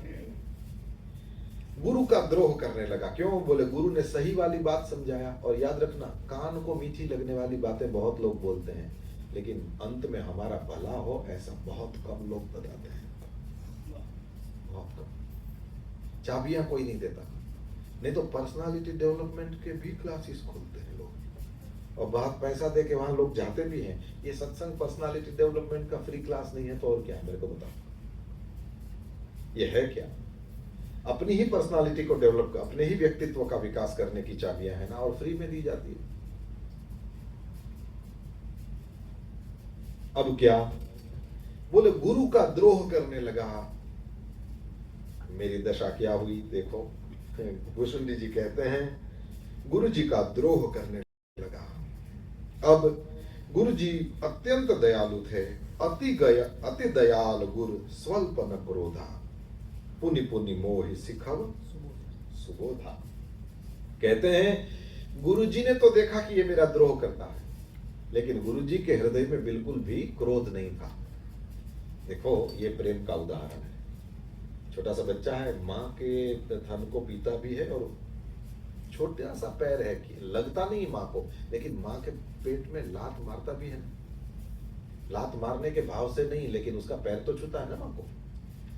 तो उस तरह से, और फिर थोड़े से और बड़े होते हैं तो और ज्यादा उधम मचाते हैं। अब घर की चीजों को तोड़ते हैं, ये वो सारी चीजें माएँ ऊपर रखने लगती हैं कि इसके हाथ में नहीं आए, ऐसा होने लगता है ना। सबके घरों में ये होता है। तो ये यदि बच्चे ऐसा कुछ कर भी दे, कितना ही बड़ा नुकसान क्यों ना कर दे, लेकिन हम बच्चों को कुछ कहते हैं क्या? और वो जो प्रेम की धारा बहती है वो डिसकंटिन्यू होती है क्या? हो ही नहीं सकता। क्यों? बोले आप अपने बच्चे को प्रेम करते हो। क्रोध यदि गुरु को आ जाता तो गुरु नहीं थे। जो बियॉन्ड दीज थिंग्स पहुंच जाते हैं ना, वो ये छोटी छोटी बातों में मुस्कुराने लगे, छोटी छोटी बातों में रोने लगे, ये उनमें नहीं होता। क्यों? उन्होंने सारे सिचुएशंस देखे होते हैं। आप बूढ़ों को देखो, जो वृद्ध है ना, उन लोगों को देखो, वो जरा सी प्रतिकूलता में उनके चेहरे पे कोई दुख की भावना नहीं देखोगे। और उनको कहो कि ये इतनी गर्मी है, ये नहीं बेटा चलता रहता है। ओके, क्या चलता है? बोले इससे ज्यादा गर्मी देखिए आप। इसलिए, और उस तरह से सुख हो तो क्या कहते हैं? वो ठीक है, अच्छा है, मेरे बच्चे कमा रहे हैं। ऐसे बोलते हैं ना। क्यों? बोले इससे भी ज्यादा दुख देखा हुआ है और सुख भी देखा हुआ है। ये कुंती को देखो, महाभारत में कुंती का जो पात्र है उसको देखो। उसके खुद के बच्चों को 12 साल के लिए वन में 2 बार जाना पड़ा। और सुख कैसा देखा? जब राजसूय यज्ञ हो रहा था तो सारे भारत के बड़े बड़े राजा युधिष्ठिर को गिफ्ट देने आए थे, लेकिन फिर भी लाइन में खड़ा किया। और किसके पास क्या है वो सेवक लोग देखते थे। और कितना ही अच्छी गिफ्ट के साथ लाया हो न लाया हो, उसको युधिष्ठिर के पास जाने देना नहीं जाने देना वो लोग देखते थे। तो वो दरवाजा था, सबके लिए नहीं खुलता था। वो कहता था मैं हमारे देश में बहुत अच्छे हिरन होते हैं, उसकी चमड़ी लाया हूँ और आसनों को बनाने में काम लगेगी, ये वो। बोले ऐसे बहुत आ गए ऑलरेडी, अब तुम जाओ।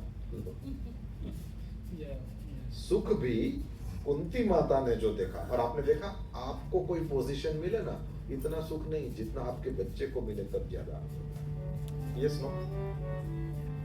जब आप जिसको प्रेम करते हैं उसकी कोई एक बढ़िया वाली पोजीशन मिलती है, इस तरह से जैसा आप लोग यहाँ पर वो अमेज़न में या गूगल में ये वो इतने कहाँ कहाँ काम करते हैं, लेकिन उसमें आपको जो आनंद मिलता है उससे भी ज्यादा आपके माता पिता को, मेरा बेटा है। देखा है माता पिता, कई बच्चों को नहीं अच्छा लगता, लेकिन ये आपको समझ में तब आएगा जब आप बाप बनोगे और आपका बेटा ऐसी किसी पोजीशन पर जाएगा।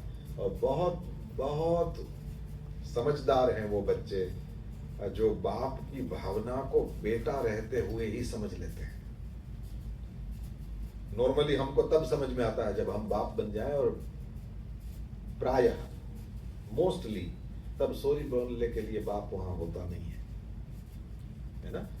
उस समय वो फोटो में होता है। चाहते तो हैं कि आप जो कह रहे थे सही है, अब मेरे समझ में आया, लेकिन वो सॉरी बोलने के लिए वो होता नहीं है।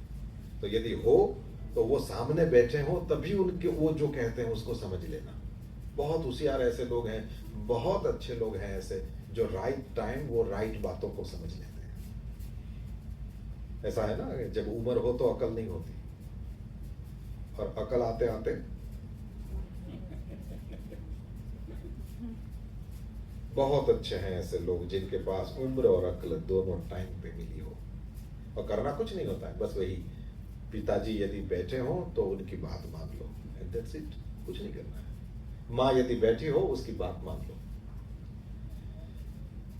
जैसे ही भुसुंडी जी ये इस तरह से उद्यम करते हैं, ये विष्णु का द्रोह करना, गुरु का द्रोह करना, ये तो बड़े पाप हैं अध्यात्म में। लेकिन अति दयाल गुरु स्वल्प न क्रोधा, यही महानता है ना? ये इसी से पता चलता है कि ये बड़े हैं। बिल्कुल हृदय में बिल्कुल क्रोध नहीं करते, नहीं तो गुरु का अपराध करना अध्यात्म में कोई प्रगति नहीं होती फिर। लेकिन बड़े दयालु, मन में कहीं भी क्रोध को नहीं आने दिया, और बार बार मुझे ज्ञान की शिक्षा देने लगे। और नीच मनुष्य जिससे बड़ाई पाता है वो सबसे पहले उसी को मारकर उसी का नाश करता है। आग से धुआं उत्पन्न होता है, और जब वो मेघ बन जाता है तो देखा वो मेघ बरसता है, किसको सबसे पहले खत्म करता है? उसी आग को। धूल रास्ते में ऐसे ही पड़ी होती है, सब लोग की लातों की मार सहती है, लेकिन जब पवन उसे उड़ाता है या ऊंचा उठाता है, सबसे पहले उसी पवन को भर देती है। जहां देखो धूल, पवन नहीं दिखता है ना? और राजाओं के भी नेत्रों मुकुटों में पड़ती है। हे पक्षीराज गरुड़ जी, काकभूषुंडी जी कहते हैं, ऐसी बात समझ करके बुद्धिमान लोग जो नीच है ना उसका संग नहीं करते। कवि और पंडित ऐसी नीति कहते हैं कि दुष्ट से कलह और प्रेम कुछ भी नहीं करना चाहिए। खल सन कलह न भल नहीं प्रीति। क्योंकि देखो संसार कुत्ते जैसा है, ये खींचेगा तो काटेगा और रीझेगा तो चाटेगा। कुत्ता चाटे ये अच्छा है और काटे ये अच्छा है? 14 इंजेक्शन लेवा पड़े, है ना? संसार कैसा है? कुत्ते जैसा है।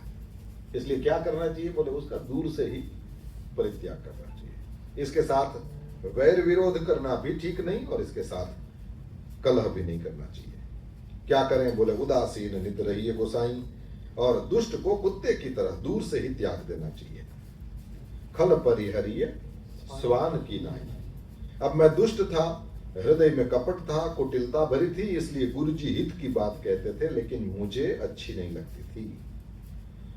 एक दिन ऐसा हुआ कि मैं शंकर भगवान के मंदिर में एक बार हर मंदिर जपत रहे हूं शिव नाम, शिव जी के मंदिर में बैठा था और शिव नाम का जप कर रहा था, और उसी समय गुरु जी आए। लेकिन अभिमान के कारण उठी नहीं कीन है प्रणाम। अभिमान के कारण मैं माला कर रहा हूं, गुरुजी आए तो क्या हुआ? गुरुजी को उस समय तो आना चाहिए ना जब मैं माला नहीं कर रहा हूं। पता नहीं है गुरुजी को कि अभी नहीं आना चाहिए। बैठकर अब मैं भी कोई छोटा मोटा गुरुजी हूं, मैं कोई कम नहीं हूं। लो, ऐसा होता है ना। एक महात्मा गए किसी दूसरे गांव में, और उनके बारे में ऐसा लोग बात करने लगे कि ये 400 साल के हैं, 400 साल की उम्र है। तो स्वाभाविक रूप से लोगों को आकर्षण होता है ना, अपने तो 70 में 80 में ही जय सिया राम हो जाते हैं, और ये 400 साल। इनका एंटी एजिंग कैसे हो गया? नहीं, तो सब लोग बड़ा वो देखते हैं कि इतनी बड़ी उम्र में भी आपकी उम्र क्यों नहीं दिखती, ये वो। एक मेरे गुरुजी की बढ़िया बात याद आ गई, बता दूं आपको। मेरे गुरुदेव भगवान पूज्य भाई श्री ऐसा कहते हैं, वैसे सिएटल में उनका प्रवचन हुआ, ठीक है। उन्होंने, उनका बड़ा अच्छा कोट है, वो कहते हैं कि 40 के बाद, when you are 40, 40 के बाद व्यक्ति स्वरूप से नहीं स्वभाव से पहचाना जाता है। इसलिए जैसी उम्र हो वैसे दिखो, कोई बात नहीं। उसमें ज्यादा कोई बहुत ज्यादा वो करने लगोगे तो हो सकता है कभी चमड़ी को नुकसान हो, तो थोड़ा सा જેટલું જરૂરી હોય એટલું માપમાં કરવું, બહુ વધારે ન કરવું, ठीक है। 40 के बाद व्यक्ति स्वरूप से नहीं पहचाना जाता, स्वभाव से। और ये आपके अनुभव, मेरे अनुभव की बात है। जैसे किसी लड़की का नाम बोला और कहा कि उस लड़की को जानती हो, 2 महिलाएं बात कर रही है। अब वो लड़की यदि 40 की नहीं है, छोटी है, तो क्या बात कैसी होगी? वो लंबी, जिसके लंबे बाल हैं, ऐसे बोलते हैं। या किसी लड़के के बारे में कहेंगे तो वही ना जो एकदम ऊंचा और एकदम बढ़िया शरीर वाला है। देखो 40 से अंदर होगा तो उसकी बात ऐसे, और वही 40 के बाद होगी तो वो जहां जाती है झगड़ा करती है, उसी की बात कर रही है ना। 40 के बाद देखना उसका परिचय कैसे है। कहीं भी अच्छा काम होता है, वो लड़के को मैंने देखा वो हर जगह पर होता है, उसी की बात कर रहे हो। देखो चेंज हो गया, नहीं तो अभी भी उसका शरीर वही है, अभी भी उस छोरी के बाल लंबे ही है, लेकिन अब उसके बालों के बारे में बात नहीं होती, अब उसके स्वभाव के बारे में बात होती है। देखा है ना आपने, स्वरूप 40 से पहले तुम्हारा साथ देगा, उसके बाद स्वभाव ही है। तो पूछा गया, गुरुजी 400 साल के हैं, चारों ओर बात फैल गई, गुरुजी 400 साल के, गुरुजी 400। अब किसी को पूछना तो पड़े, ऑथेंटिक इंफॉर्मेशन है कि ऐसे ही चल पड़ा है, थोड़ा देखना तो पड़ेगा ना। तो लोग किसको पकड़ेंगे? बोले जो उसके साथ आए हैं उसको पूछो, इनकी शादी हो गई है? नहीं, लोग जो साथ वाले हैं उनके से बहुत इन्हें कितना छोकरा है, लोगों को बड़ा ही वो क्यूरियोसिटी रहती है। ओके, तो चेले को पकड़ा गया। चेले को कहा कि यही मैं भी छोटा मोटा गुरुजी हूं, इस पर कह रहा हूं। चेले को पकड़ा, चेले को कहा कि गुरुजी 400 साल के हैं। वो गुरुजी का पता नहीं चला, वो गुरु ज्ञान अगम है। गुरुजी का तत्व गुरु तारो पार न पायो, गुरुजी का कोई पार नहीं पा सकता। गुरुजी कितने साल के हैं कोई नहीं बता सकता। 250 साल से मैं सेवा में हूं।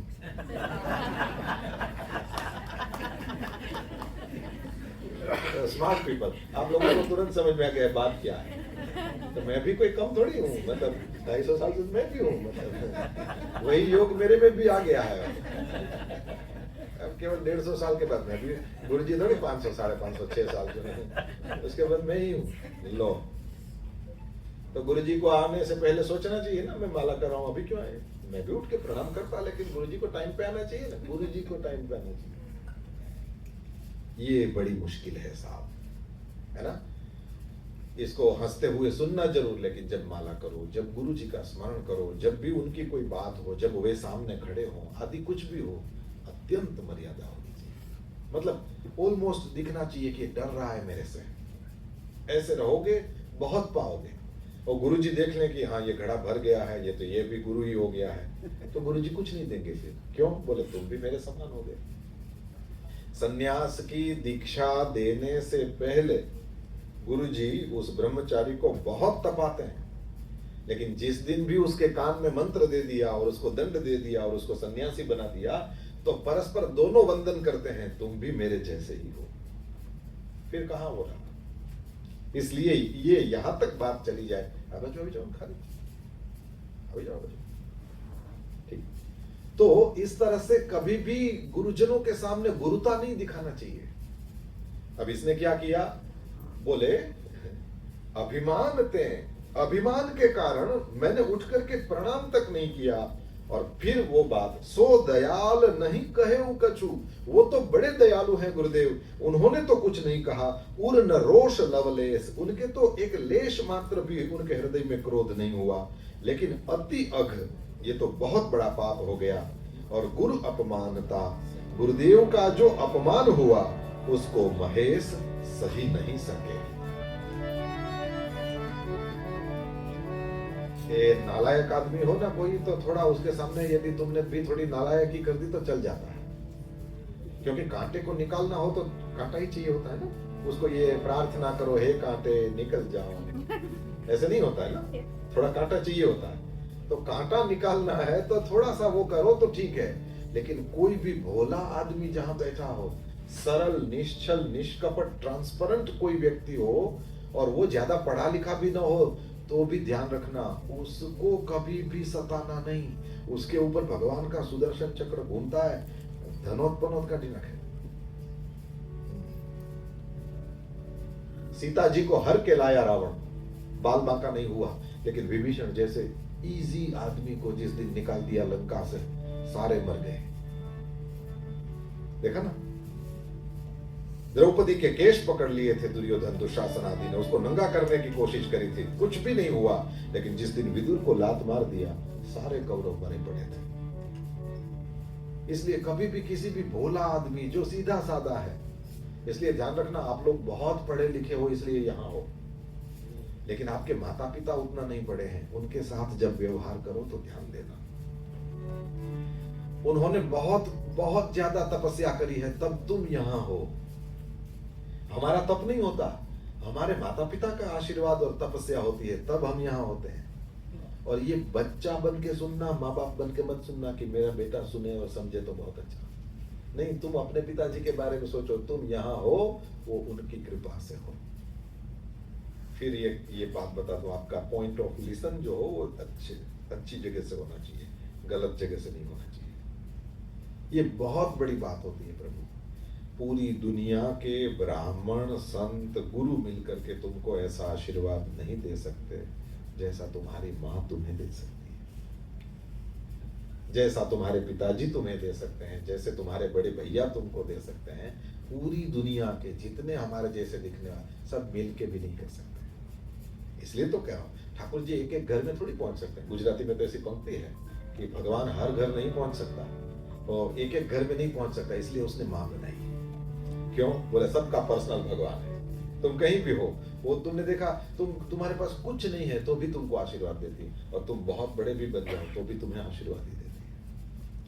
तुम 80 साल के हो, 90 तुम यदि 60 वर्ष के हो गए और 80 साल की माँ बैठी हो तो भी वो ऐसे ही कहती है, बहुत ठंड है, थोड़ा गर्म कपड़ा लपेट ले। 80 साल का है बेटा, अब उसको समझाने की जरूरत नहीं है, लेकिन माँ हमेशा ही इस तरह से ही बिहेव करती है। ये जो बड़े हैं ना, उनकी कृपा से ही हम जहां होते हैं, और वो हमारे दोषों को नहीं देखते। जैसे ये खड़ा तक नहीं हुआ, गुरुजी को कोई लेना देना नहीं, हृदय में स्वल्प नहीं क्रोध है ना, जरा सा भी क्रोध उनके हृदय में नहीं। लेकिन शंकर भगवान नहीं सह पाए। क्यों? बोले कोई भोला व्यक्ति हो उसका अपमान करोगे तो वो सुदर्शन चक्र जो है वो फिर काम पे लग जाता है कि ये 100% अधर्म है, और मेरा काम विनाशाय च दुष्कृताम भी तो है। ये साधुओं का परित्राण करते हैं, लेकिन साथ साथ दुष्टों का विनाश भी तो करते हैं। आप अपने घर को साफ भी तो रखते हो ना, ये कचरा भी तो निकालना पड़ेगा। तो भगवान दोनों का भी, ये त्रिशूल जो है वो कोई फोटो खिंचाने के लिए थोड़ी है, वो तो सब कर सकते हैं समय से। ये चपटी भभूत में खजाना कुबेर का भी है, लेकिन फिर थप्पड़ मार देंगे उसी चपटी वाले हाथ से, तो फिर धनोत्पन्नोत का दिनाक है, उसको दोनों आता है। भगवान महादेव ने देखा गुरुजी आए हैं, और जिसने इतनी बड़ी कृपा करके मंत्र दिया था, इतने अपने उस पूज्य गुरुदेव को देख करके खड़ा तक नहीं हुआ। दंडवत करना चाहिए जिनकी कृपा से। और इसलिए मैं फिर कहूँ आपको, जो मिलता है आशीर्वाद से ही मिलता है। हाँ जी, कोई मुझे पूछे, मुझे पता है लाइब्रेरी खरीदी जा सकती है, ज्ञान गुरु की कृपा से मिलता है। पैसा बहुत ज्यादा कमाया जा सकता है, उससे सुख किसी के आशीर्वाद से मिलेगा। इसलिए तो लोग सेवा करते हैं। मेरे पास मेरी जरूरत से ज्यादा है, वो मेरे पास है, मेरा नहीं है। जिसका है या जिसके पास जरूरत जितना भी नहीं है उसको मैं दूं और उससे आशीर्वाद लूं। मैं तो गार्बेज निकाल रहा हूं, लेकिन फिर भी मुझे आशीर्वाद प्राप्त होंगे। क्यों? बोले ठंड का जमाना है, और ये जब ठंड, तो फिर अपने पास जितने भी एक्स्ट्रा कपड़े हैं निकलो बाहर गाड़ी में डाल करके, और कहीं भी कोई ठिठुरता हुआ दिखाई दे दो उसको। बड़े आशीर्वाद तुमको निकालना था, उससे आशीर्वाद मिलता है। देखो, तो गुरुदेव भगवान आए, उठ करके दंडवत करना चाहिए था, इतना भी नहीं। और वैसे ही शिव का नाम देखो, शिव जी सपोर्ट नहीं करते, मेरा नाम ले रहा है, ठीक कर रहा है, ऐसा नहीं। भारतीय संस्कृति की मर्यादा है, गुरुदेव भगवान जब आते हैं तो उठ करके प्रणाम करना चाहिए। ये सब नहीं किया तो फिर सही नहीं सके महेश, भगवान महादेव सहन नहीं कर पाए।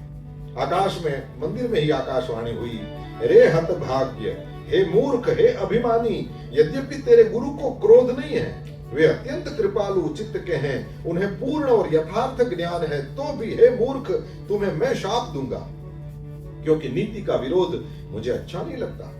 अरे दुष्ट, यदि मैं तुझे दंड न दूं तो मेरा वेद मार्ग भ्रष्ट हो जाएगा। जो मूर्ख गुरु से ईर्ष्या करते हैं, करोड़ों युगों तक नरक में पड़े रहते हैं, फिर वहां से निकलकर उसे पशु पक्षी आदि योनियों में शरीर धारण करना पड़े, 10,000 जन्मों तक उसको दुख की प्राप्ति होगी।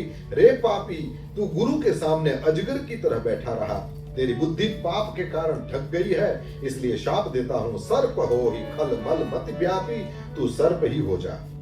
और अरे अधम से भी अधम, इस सर्प की नीची योनि को पाकर भी किसी बड़े भारी पेड़ के खोखले में जाकर रहना। ये भगवान महादेव ने शाप दिया, सर्प बनने का शाप दे दिया, 10,000 जन्मों तक ये भोगते रहना इस तरह से।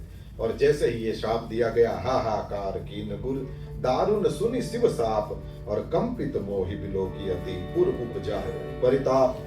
शिव जी का भयानक शाप सुनकर के गुरुदेव ने हाहाकार किया, क्योंकि वे दयालु हैं। मुझे तो अकल नहीं है, मुझे तो मेरी मति ही बंद हो गई, मैं तो मूड हो गया, मुझे ही नहीं पता चला कि अब ये सब क्या हो रहा है। और उस समय गुरुदेव को पता चल गया कि ये क्या इसकी दशा होने वाली, तो गुरुदेव हाहाकार करने लगे और मुझे कांपता हुआ देखा तो उनके हृदय में संताप हुआ। अच्छा, ये निंदा यदि उन्होंने इस पर ध्यान दिया होता ना तो कहते बहुत अच्छा शिव जी, बहुत अच्छा किया, ये मेरी नहीं सुनता था, अब सीधा आएगा। लात का भूत था, मैं बड़ी बातों से समझाना चाहता था, अब आपने लात मार दिया, अब ये सीधे रास्ते पर चलेगा। इसका मतलब होता गुरु भी इससे द्वेष कर रहे हैं, लेकिन गुरु ऐसे थे नहीं, गुरु हाहाकार करने लगे। इसका मतलब गुरु को संताप हुआ, गुरु हाहाकार करने लगे। ये तुम्हें जो प्रेम करता होगा वो तुम्हें कभी भी दुख में नहीं देख सकता, तुम्हारी किसी जरूरत को देख करके वो शांति से बैठ नहीं सकता, वो तुम्हारे लिए कुछ न कुछ करेगा। और हमेशा ध्यान रखना, यही बड़े होते हैं, हमसे उम्र में छोटे भी हो ना तो भी यही बड़े होते हैं जो हमारी सेवा करते हैं। और हमेशा ख्याल करना, जो भी सेवा करता है 101% तुम्हें प्रेम करता है। ये सीधी निशानी है, ये कोज एंड इफेक्ट होता है ना, तो इफेक्ट ये सेवा है, तो कोज जो है वो प्रेम है। प्रेम नहीं हो तुम सेवा नहीं कर सकते। हाँ, सेवा लोगे, वासना का क्या है वो सेवा लेती है, और प्रेम का क्या है वो सेवा करता है। अरे कुछ नहीं तो तुम एक मुस्कुराहट दे दोगे, लेकिन जिसे प्रेम करते हो कुछ न कुछ दोगे, कुछ नहीं तो प्रणाम करोगे। मैंने देखा है ये, कभी कभी भारत में आपने देखा है ना, 40-40 हजार लोग कथा सुनते हैं, वो करते क्या है, बोले जैसे ही उनको, जिन्होंने भगवान का नाम सुनाया, उनको बस ऐसे ही हाथ उठा करके प्रणाम कर लेते हैं। क्यों? बोले बस मैं इतना ही दे सकता हूँ, क्योंकि बहुत छोटा हूँ, आप बहुत बड़े हो, बहुत दूर हो, मेरे को आपके पास तक कोई आने नहीं देगा। मैं चाहता हूँ आपके चरण छू लूं, मैं चाहता हूँ आपका हाथ मेरे मस्तक पर हो, पर हम 40,000 हैं, हम किस किस के मस्तक पर आप हाथ रखोगे, इसलिए दूर से मेरा वंदन स्वीकार करिए। और मुझे बड़ा भरोसा है कि आपकी आंख भी मुझ पर आ गई ना तो भी बस हो जाएगा, केवल आपने देख भी लिया तो भी बड़ी बात हो जाएगी, क्योंकि उससे भी तो पोषण होता है। तो इस तरह से गुरुदेव ने हाहाकार किया और उनको ही बहुत संताप उत्पन्न हुआ। और उस समय गुरुदेव को पता है कि भगवान महादेव आशुतोष हैं। आशु माने जल्दी, और तोष माने जो जल्दी प्रसन्न हो जाते हैं, ऐसे आशुतोष। भगवान महादेव जो क्रोध जल्दी करते हैं तो फिर प्रसन्न भी जल्दी हो जाते हैं। और उस तरह से भगवान महादेव को जल्दी प्रसन्न होने वाले जान करके करि दंडवत सप्रेम द्विज और सन्मुख कर जोरी, प्रेम सहित दंडवत किया है। ब्राह्मण देवता भगवान महादेव के सामने हाथ जोड़ने लगे और विनय करत गदगद स्वर समुझी घोर गति मोरी, मेरी घोर गति होने वाली है, मुझे दंड मिला है, ये देख करके गदगद वाणी से विनती करने लगे। ब्राह्मण को विनती करने की जरूरत क्या थी? श्राप उनको था, श्राप भुषुंडी को था, लेकिन जो भी आपसे प्रेम करता होगा आपकी साइड लेगा। देखा आपने, कृष्ण भगवान के लेफ्ट साइड में राधा जी खड़ी रहती है, राम जी के लेफ्ट साइड में सीता जी खड़ी रहती है। ये क्या है पता है? तो ऐसा बोलते हैं कि जो उल्टे चलने वाले हैं ना, उनकी साइड लेने के लिए वो उल्टी साइड खरीदते हैं। जो भी यहाँ आता है, राम जी कहते हैं इसके सामने नहीं देखूंगा, ये दारू पीता है। तो जानकी जी कहती हैं तुरंत कि वो दारू पीता है लेकिन कम पीता है, और मेरा बच्चा है, यदि आप उसको आशीर्वाद दोगे तो धीरे धीरे कम हो जाएगा, उसमें क्या है। तो हमारी साइड लेती है, हमारी ये वकील है, और इस वजह से लेफ्ट साइड में रहती है कि जो उल्टे चलते हैं ना तो उनका साइड में। और हमेशा यही होता है, बापा क्या ठोके तो माँ तभी जो मारे खरी पर मारवा दे नहीं, ये मारे खरी टीवी ठोके, मारती है खुद कभी बच्चे को, लेकिन बाप यदि हाथ उठाएगा तो बोले बच्चे को मार डालना है क्या, वो कभी मारने देगी नहीं, देखना है ना, ये माँ है। तो इस तरह से ये हमारी साइड लेती है। इसी तरह से गुरुदेव ने भी क्या किया, बोले जो ऑलरेडी अपराध किया हुआ है, जिसका प्रगट अपराध है, उसकी साइड लेकर के शिव जी को सब वो प्रेम सहित दंडवत करके स्तुति करते हैं। ऐसी बढ़िया वाली स्तुति है। 7:45 बजे तो शुरू नहीं किया जा सकता ना, क्या टाइम है मंदिर का? अभी अभी अभी नेक्स्ट क्या होगा, आरती होगी? हाँ गुरुदेव, आप जब तक चाहे कर सकते हैं।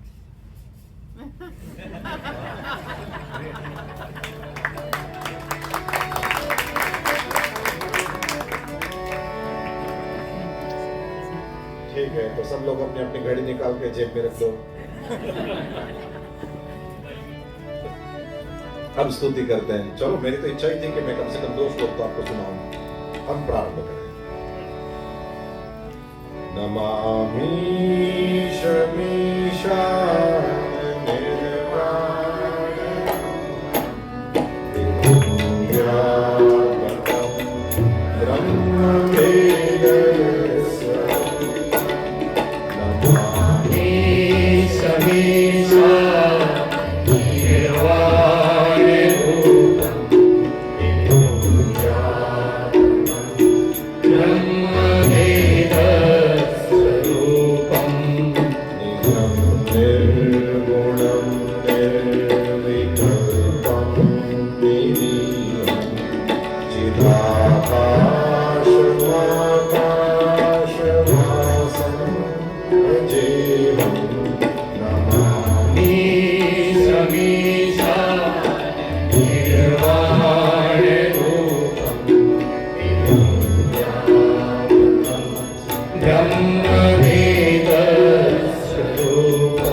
परमात्मा की दिव्य स्तुति करते हुए उन ब्राह्मण देवता ने इसी मंदिर में, यही उज्जैन का ये महाकाल का मंदिर था, और उसी भगवान महाकाल के मंदिर में, इसलिए हम लोगों ने ये बड़ा सा चित्र लगा रखा कि आप जितना भी एक बार भी नमामि कहोगे, और ये पता होगा आपको कि नमामि से ही यह स्तुति शुरू होती है।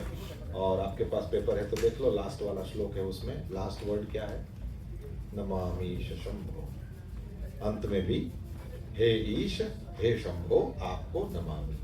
प्रणाम से ही शुरू किया है, प्रणाम तक ही आगे जाना है। तो ये भक्ति का घाट है जहां से ये राम कथा सुनाई जा रही है। तो भक्ति के घाट में तो वंदन होता है, श्रवणम कीर्तनम विष्णु, स्मरणम पाद सेवनम, अर्चनम वंदनम, दास्यम और सख्यम आत्मनिवेदनम। ये 9 प्रकार की भक्ति बताया है।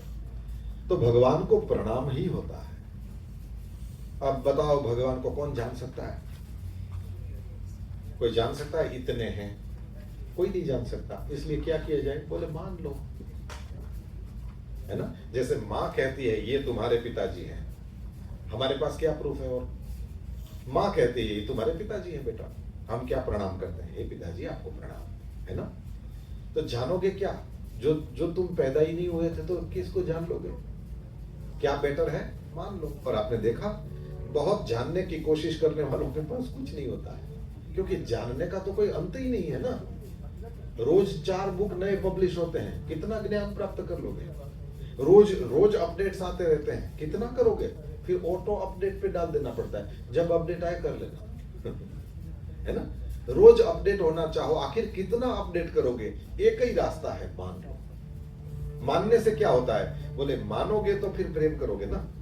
वो जानने वाले तो उसी में पड़े रहते हैं, अभी मेरे पास ये अपडेट नहीं, अभी मेरे पास ये नहीं, वो अतृप्ति में ही रहते हैं। और जिसने मान लिया मेरा बच्चा है, अच्छा ही बच्चा है, अब वो माँ उसको प्रेम करती है। अब बाप को क्या, अब इसको ये नहीं आता, अब इसमें ये डालना बाकी है, अभी इसको ये सिखाना बाकी है, अभी इसको ये सिखा, वो अतृप्त ही रहता है। और माँ जैसा है मेरा राजा बेटा है, और उसको वो प्रेम करती ही रहती है। और देखा, बाप हमेशा टेंस और माँ हमेशा खुश है। एक कमरे का घर हो, महिला प्रसन्न होती है, उसको 2 कमरे का घर बनाना होता है। यस, 2 कमरे का घर है, वो जो घर की लक्ष्मी है वो तो राजी है, उसको पड़ी है कि नहीं 4 बेडरूम चाहिए। किसको पड़ी होती है? ये क्या चाहती है? 1 रूम भी हो तो भी नीट एंड क्लीन होना चाहिए, 2 हो तो भी उतना ही, और बड़ा पैलेस भी ठाकुर की कृपा से हो जाए तो भी वो नीट एंड क्लीन होना चाहिए। अतिथि वहां भी आना चाहिए, बड़ा घर है ये सोच के मैं कहीं नहीं जाऊं, मेरे यहाँ कोई नहीं, ऐसे नहीं। ये बड़ी बात होती है। तो मान लेने वाले जो है ना, वो बहुत जल्दी प्रसन्न हो जाते हैं। और भगवान है कि नहीं, पहले मैं परीक्षा करूंगा फिर देखूंगा। ठीक है, कर परीक्षा, है ना, क्या कहें उसको फिर। और मान लेने वाले क्या करते हैं? बोले तुरंत नमामि शमीशा, मानो तो पत्थर है, मानो तो शिव है। फर्क पत्थर को क्या पढ़ना है, फर्क हमको आपको पढ़ना है। ऐसा होता है ना, ये धर्म के मामले में भी मैंने ऐसे देखा। कुछ लोग ऐसे भी आ जाते हैं जो केवल कपड़े पहनते हैं, अंदर से वैसे नहीं होते, तो वो फिर यहाँ आकर भी इधर उधर गड़बड़ करते होंगे। अब 1-2 गड़बड़ करते हैं तो सब लोग सबको इस तरह से देखने लगते हैं। कभी कभी अपराध बन जाता है इसमें, और कोई तकलीफ नहीं, इसमें कभी कभी हमसे अपराध बन जाता है, और ये मुश्किल है। इसलिए उसको क्या फर्क पड़ता है? इसको तुम पत्थर मानो, कोई फर्क नहीं पड़ता। ये अभी मैंने देखा, वहां जाम्बिया में मैं था, तो वहां पर वो ग्रीन कलर का स्टोन निकलता है, उसी से फिर तांबा निकलता है। तो वो जो ग्रीन कलर का स्टोन है, तो उसको किसी ने वहां वो मशीन में लगा करके एकदम शिवलिंग जैसा उसको कर दिया। और उसको रखने के लिए, वो मतलब अंडे जैसे आकार का, और रखने के लिए एक जैसे बस वही जहां से पानी जाता है, ऐसी जलाधारी नहीं थी, बाकी देखो तो एकदम शिवलिंग लगे। अब मैं सनातनी वहां खड़ा था तो मुझे वो शिवलिंग लगता था। उस आर्टिस्ट को पूछो कि तुमने ये क्या बनाया, बोले कुछ नहीं, ऐसे ही एक जैसा बना दिया, है ना। शिवलिंग किसको लगता है? मुझे लगता है, उसको नहीं लगता। जिसने बनाया उसको भी नहीं लगता, और जिसने ये बनाया होगा उसका भी, उसको पूछो क्या सोच रहे थे, बोले हाँ शिवलिंग तो बनाया है, लेकिन इससे इतना पैसा मिल सकता है। क्यों? बोले उसका ये धंधा है, वो रोज शिव को भी बनाता है, बेच देता है, क्योंकि वो मूर्ति का उसका बिजनेस है प्रभु, उसमें वो चीज नहीं आती। अब आप आपके घर में सोने के गणपति हो और एक सोने का चूहा भी हो, बेचने जाओ, चूहा थोड़ा बड़ा हो, गणेश जी थोड़े छोटे हो। अब सुनार को कहो कि ये गणेश जी है, ये चूहा है, बेचना है, तो वो क्या करेगा? वो तराजू पे रखेगा, वो कहेगा कि भाई ये गणेश जी जो है वो 10 ग्राम के हैं, और चूहा जो है इसमें 15 ग्राम सोना है, तो चूहे का ज्यादा आएगा। अब आप बोलो कि गणेश जी स्वामी हैं, गणेश जी का ज्यादा आना चाहिए, चूहा का थोड़ी।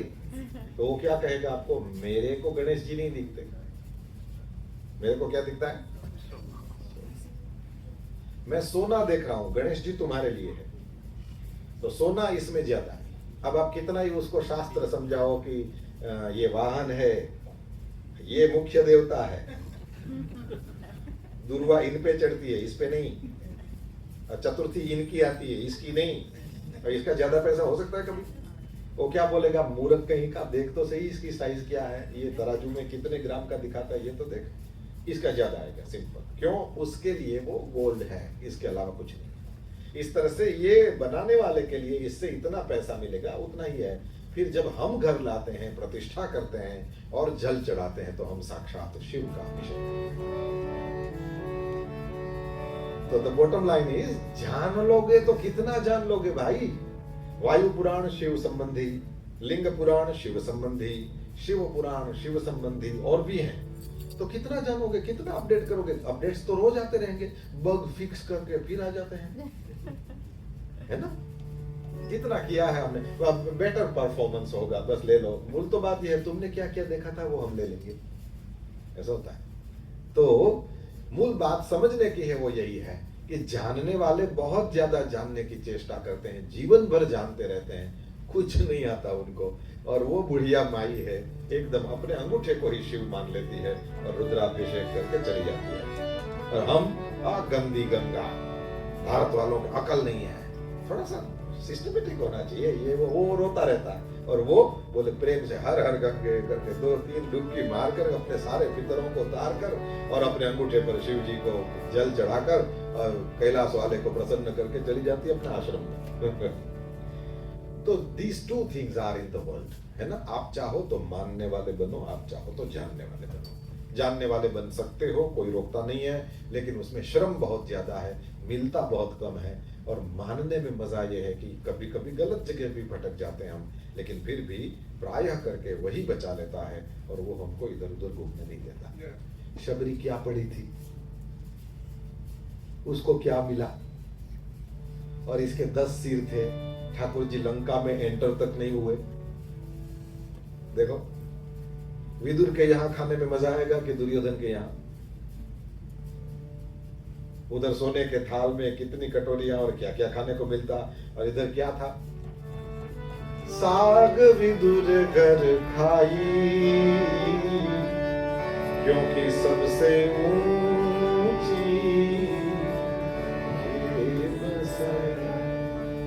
ये मैं नहीं कह रहा हूं, ये सूरदास जी कह रहे हैं। ठाकुर जी को क्या समझ में आता है, कोई साग पसंद थी ऐसा नहीं। वो तो दुर्योधन को बोलते कि तुम्हारी पत्नी भानुमति को बोलना साग बनाए, तो साग बना दे।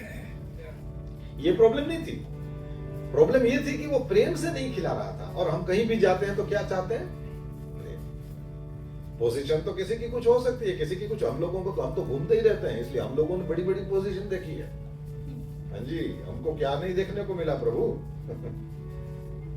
लेकिन वो हम चिपकते नहीं, हम पास, बस वही यहां से पास हो जाओ, वहां से पास होते रहो। रुकोगे तो गए काम से। और जिसका है उसको उसके पास रहने दो, तुम वहां जाओ, तुमसे हो सकती है उसकी उतनी सेवा करो, उसके घर में सब खुश रहें ऐसी प्रार्थना करो, सबका मंगल हो। वहां तुम रह रहे हो, उसकी रोटी खा रहे हो, सबका मंगल हो ये प्रार्थना करो। ये घर हमेशा ही इस तरह से आबाद रहे ऐसी प्रार्थना करो, और फिर निकल चलो, तुम्हारा यही काम है। तो ठाकुर जी को कोई वो मेवा से तकलीफ भी नहीं है, क्योंकि वो द्वारकाधीश है। और द्वारका में 13 बार भोग लगता है भगवान। एक दिन में द्वारका में 13 बार भोग लगता है। सो वो मेवा से रन अवे नहीं करते, वो भागते नहीं है। मेवा से कोई तकलीफ नहीं है उनको, और साग में कोई ज्यादा प्रेम नहीं है। पर न साग खाते हैं न मेवा खाते हैं, खाते हैं वो प्रेम है। दुर्योधन को मेवा त्यागो, ओ साग विदुर घर खाई, सबसे ऊंची प्रेम संग। जो भी प्रेम करेगा सेवा करेगा, जो भी प्रेम करेगा उसके पास सब लोग आएंगे, और जो भी प्रेम करेगा वह नितांत आनंद में, क्योंकि उसको जानने की नहीं पड़ी है ना। तुम अच्छे हो बुरे हो, आपने देखा होगा, तुम जिसको भी दान दो ना, फिर दान देके भाग जाओ, ज्यादा उसको देखना नहीं, नहीं तो प्रायः नालायक होते हैं। यदि ज्यादा वो देखना चाहोगे कि जैसे क्या कहना, ठीक से कही दो, दान देना चाहो तो सबसे पहले अपने नजदीक वालों को देना चाहिए। आपको अच्छा लगे बुरा लगे, आपका जो सगा संबंधी है उसको यदि जरूरत है, सबसे पहले आपकी हेल्प वहां जानी चाहिए। अब जैसे ही हम ये बोले तो कहते हैं आपको नहीं पता हमारे सगे संबंधी है, सबके ऐसे ही होते हैं। ये उधर खड़े मत रहो, दिया यहाँ जलेगा, इसकी लाइट यहीं आसपास होनी चाहिए। दिया जला सिएटल में, उसकी लाइट जा रही है पता नहीं कहीं अफ्रीका में उधर। नो, पहले आपकी बहन को जरूरत है क्या, पहले उसको हेल्प होना चाहिए। साईं बाबा बहुत अच्छे हैं, लेकिन पहले आपके भाई को जरूरत है तो आपके पहले साईं बाबा वो होने चाहिए। श्रीनाथ जी बहुत अच्छे हैं, लेकिन यदि कोई आपकी बेटी को जरूरत हो तो पहले श्रीनाथ जी आपकी बेटी होनी चाहिए। Am I right or wrong? पहले नजदीक देखो ना, सेवा नजदीक में करो ना। और ध्यान रखना, यदि नजदीक में सेवा करोगे कभी मेवा नहीं मिलेगा, उल्टे गालियां मिल सकती हैं। तो वधारण वो मोकले इसलिए मैं कह रहा हूं सेवा करो ना तो वहां से सेवा करके भाग जाओ, वहां रहना मत, क्योंकि कर नहीं पाओगे। इसलिए यदि मानोगे तो सेवा करोगे। सेवा करना है तो साथ में थोड़ा सा ध्यान रखना, दिल तो यूज करना लेकिन दिमाग भी। और दिमाग क्या बोले, वही दो, और फिर जैसे नहीं बोलते इसने दिया तो इसको भी नहीं पता चले, तो तुमको तो इधर तक तो पता चलाना ही नहीं चाहिए वो कैसे हैं, ज्यादा मत सोच रहे, तुरंत दो चले जाओ, इस तरह से। तो ये नमामि शमीशानम करके हम जो प्रार्थना करते हैं ये तभी कर सकते हैं जब इनको पत्थर न मान के शिव माने। यदि नहीं मान पाएंगे हम तो प्रार्थना कैसे करेंगे? और कहीं भी हमारा दिल नहीं झुकता तो फिर हम मनुष्य नहीं रहेंगे ना। फिर अक्कड़ तो मुर्दे की पहचान होती है, झुकता वही है जिसमें जान होती है। अक्कड़ तो मुर्दे की अक्कड़ हो गया, समझ लो ये तो मर गया है। और जितना झुकता है सकड़ लोक मां सहुने वंदे, गांधी बापू को ये बड़ा प्रिय था ना, यही तो नरसिंह मेहता ने यही गाया, सकड़ लोक मां सहुने वंदे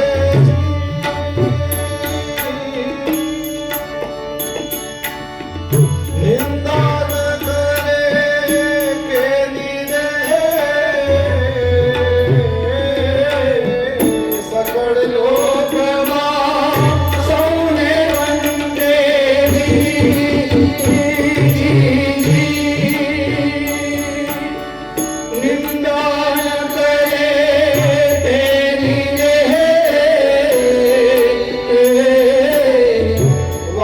काच मन निश्चल राखे, वाच काच मन निश्चल राखे, धन धन जननी तेरी दे, वैष्णव जन तो तेरे कहिए, वैष्णव जन तो तेरे कहिए, पीर बलाई जाने दे, पर दुखे उपकार करे तो, पर दुखे उपकार करे तो, मन अभिमान आने दे, वैष्णव जन तो तेरे कहिए, वैष्णव जन तो तेरे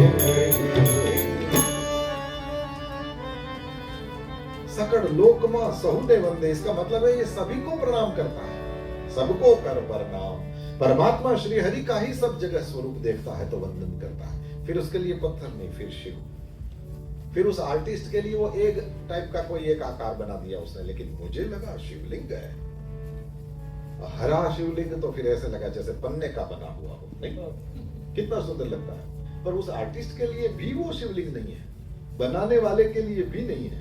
तो ये क्या हुआ, बोले वो जानता है कि ये इतने डॉलर की आइटम है, और मुझे लगता है कि ये चपटी भभूत में है खजाना कुबेर का, ये तो इतने डॉलर दे सकता है, ये शिव है। बस यही है। तो जितना हम जाने अच्छी बात है, लेकिन जानने का एक अंत है, और वो ज्ञान का अंत नहीं, क्योंकि सत्यम ज्ञानम अनंतम। लेकिन हमारी कैपेसिटी है ना, कितने मेगाबाइट या कितने गीगाबाइट या कितने टेराबाइट या कितने एक्साबाइट, कल सीखा मैं। तो कितना है तुम्हारे पास, ये सिएटल में ऐसे बोल सकते हैं। तो ये कितना है तुम्हारा, एंड आ जाता है कहीं पर कि अब इससे ज्यादा मेमोरी नहीं है मेरी। लेकिन मानने में क्या है, कभी ये आपने सुना, सबको प्रेम करता था, उसकी प्रेम करने की मेमोरी फुल होगी। ये बोलना ही पागल जैसा लगता है ना। होता है कभी ऐसा, इसमें कभी ये memory full, delete some items, होता ही नहीं है कभी। ये चीज ऐसी है। इसलिए जब हम नमामि कहते हैं तो झुकने के लिए बड़ा अहंकार रहित व्यक्तित्व होना चाहिए। ये शुरू हो गया हो रुद्राष्ट्र, नमामि समझा रहा हूं, ठीक है। तो झुक तभी सकोगे जब अहंकार न हो, और ये अच्छों को छोड़ता नहीं है। दंभ अहंकार भक्ति में तो बहुत पकड़ता है।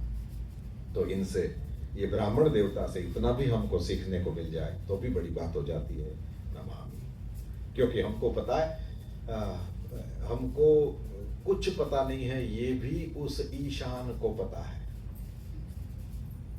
जैसे तुम किसी बच्चे को कहो तुम्हारे पिताजी कितने बड़े हैं, तो वही वो छोटा सा बच्चा होगा तो वो ज्यादा से ज्यादा खुद हाथ ऊपर कर सकता है, इतने बड़े हैं। और ज्यादा करना चाहे तो अपने पैरों पे थोड़ा सा ऊंचा होगा और वो फिर कहेगा इतने बड़े। अब उसका बाप उससे भी डबल से भी ज्यादा है, लेकिन उतना ही कहने से भी उस पर बाप का प्रेम आता है ना, नहीं तो बात तो झूठी हो जाती है। क्यों? बोले वो तो यहां तक भी नहीं आया, तो बाप क्यों प्रेम करता है? बोले इसने अपने होल एग्जिस्टेंस से बताने की चेष्टा करी कि इतने बड़े हैं। उसने अपने आप को लगा दिया इसमें। ये जो लगाना है ना, ये जो दिल से इसमें लग जाना है ना, यही नमामि है। तो भगवान तो जानता है, तुम मुझे कभी नहीं जान सकता, तो क्या कर? बोले यही अपने अहंकार को मेरे चरणों में रख दे, फिर वही सारी बातें आगे आ जाएंगी। फिर नमामि, लेकिन किसको? तो फिर शब्द आ जाते हैं, ईश को, ईशान को, निज को, निर्गुण को, है ना, ब्रह्म वेद स्वरूप को, आदि आदि वर्ड्स आएंगे, उसी को हम समझने की कोशिश करेंगे। तो आपने मुझे समय दिया, लेकिन मैं भी थोड़ा इसको कंट्रोल करूं, नहीं तो कल आओगे नहीं कि ये माइक मिल जाता है तो छोड़ते ही नहीं है, तो ऐसा नहीं करेंगे। मैंने देखा 30 मिनट और लेंगे, लेकिन इतने में जितना हो सकेगा उतना कर लेंगे। तो आज हमने नमामि, कोई बोलना मत कि रुद्राष्टक शुरू नहीं हुआ, नमामि हमने एक वर्ड देखा था, ठीक है। आओ भगवान महादेव को वंदन करें और एक थोड़ी देर के लिए कीर्तन करेंगे, तब तक ये जो व्यवस्था होगी आरती होगी यहाँ पर, यहाँ आरती होगी, ठीक है। हाँ, 2 मिनट के लिए कीर्तन। ओम नमः शिवाय, ओम नमः शिवाय, ओम नमः शिवाय, नमः शिवाय।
Shiva.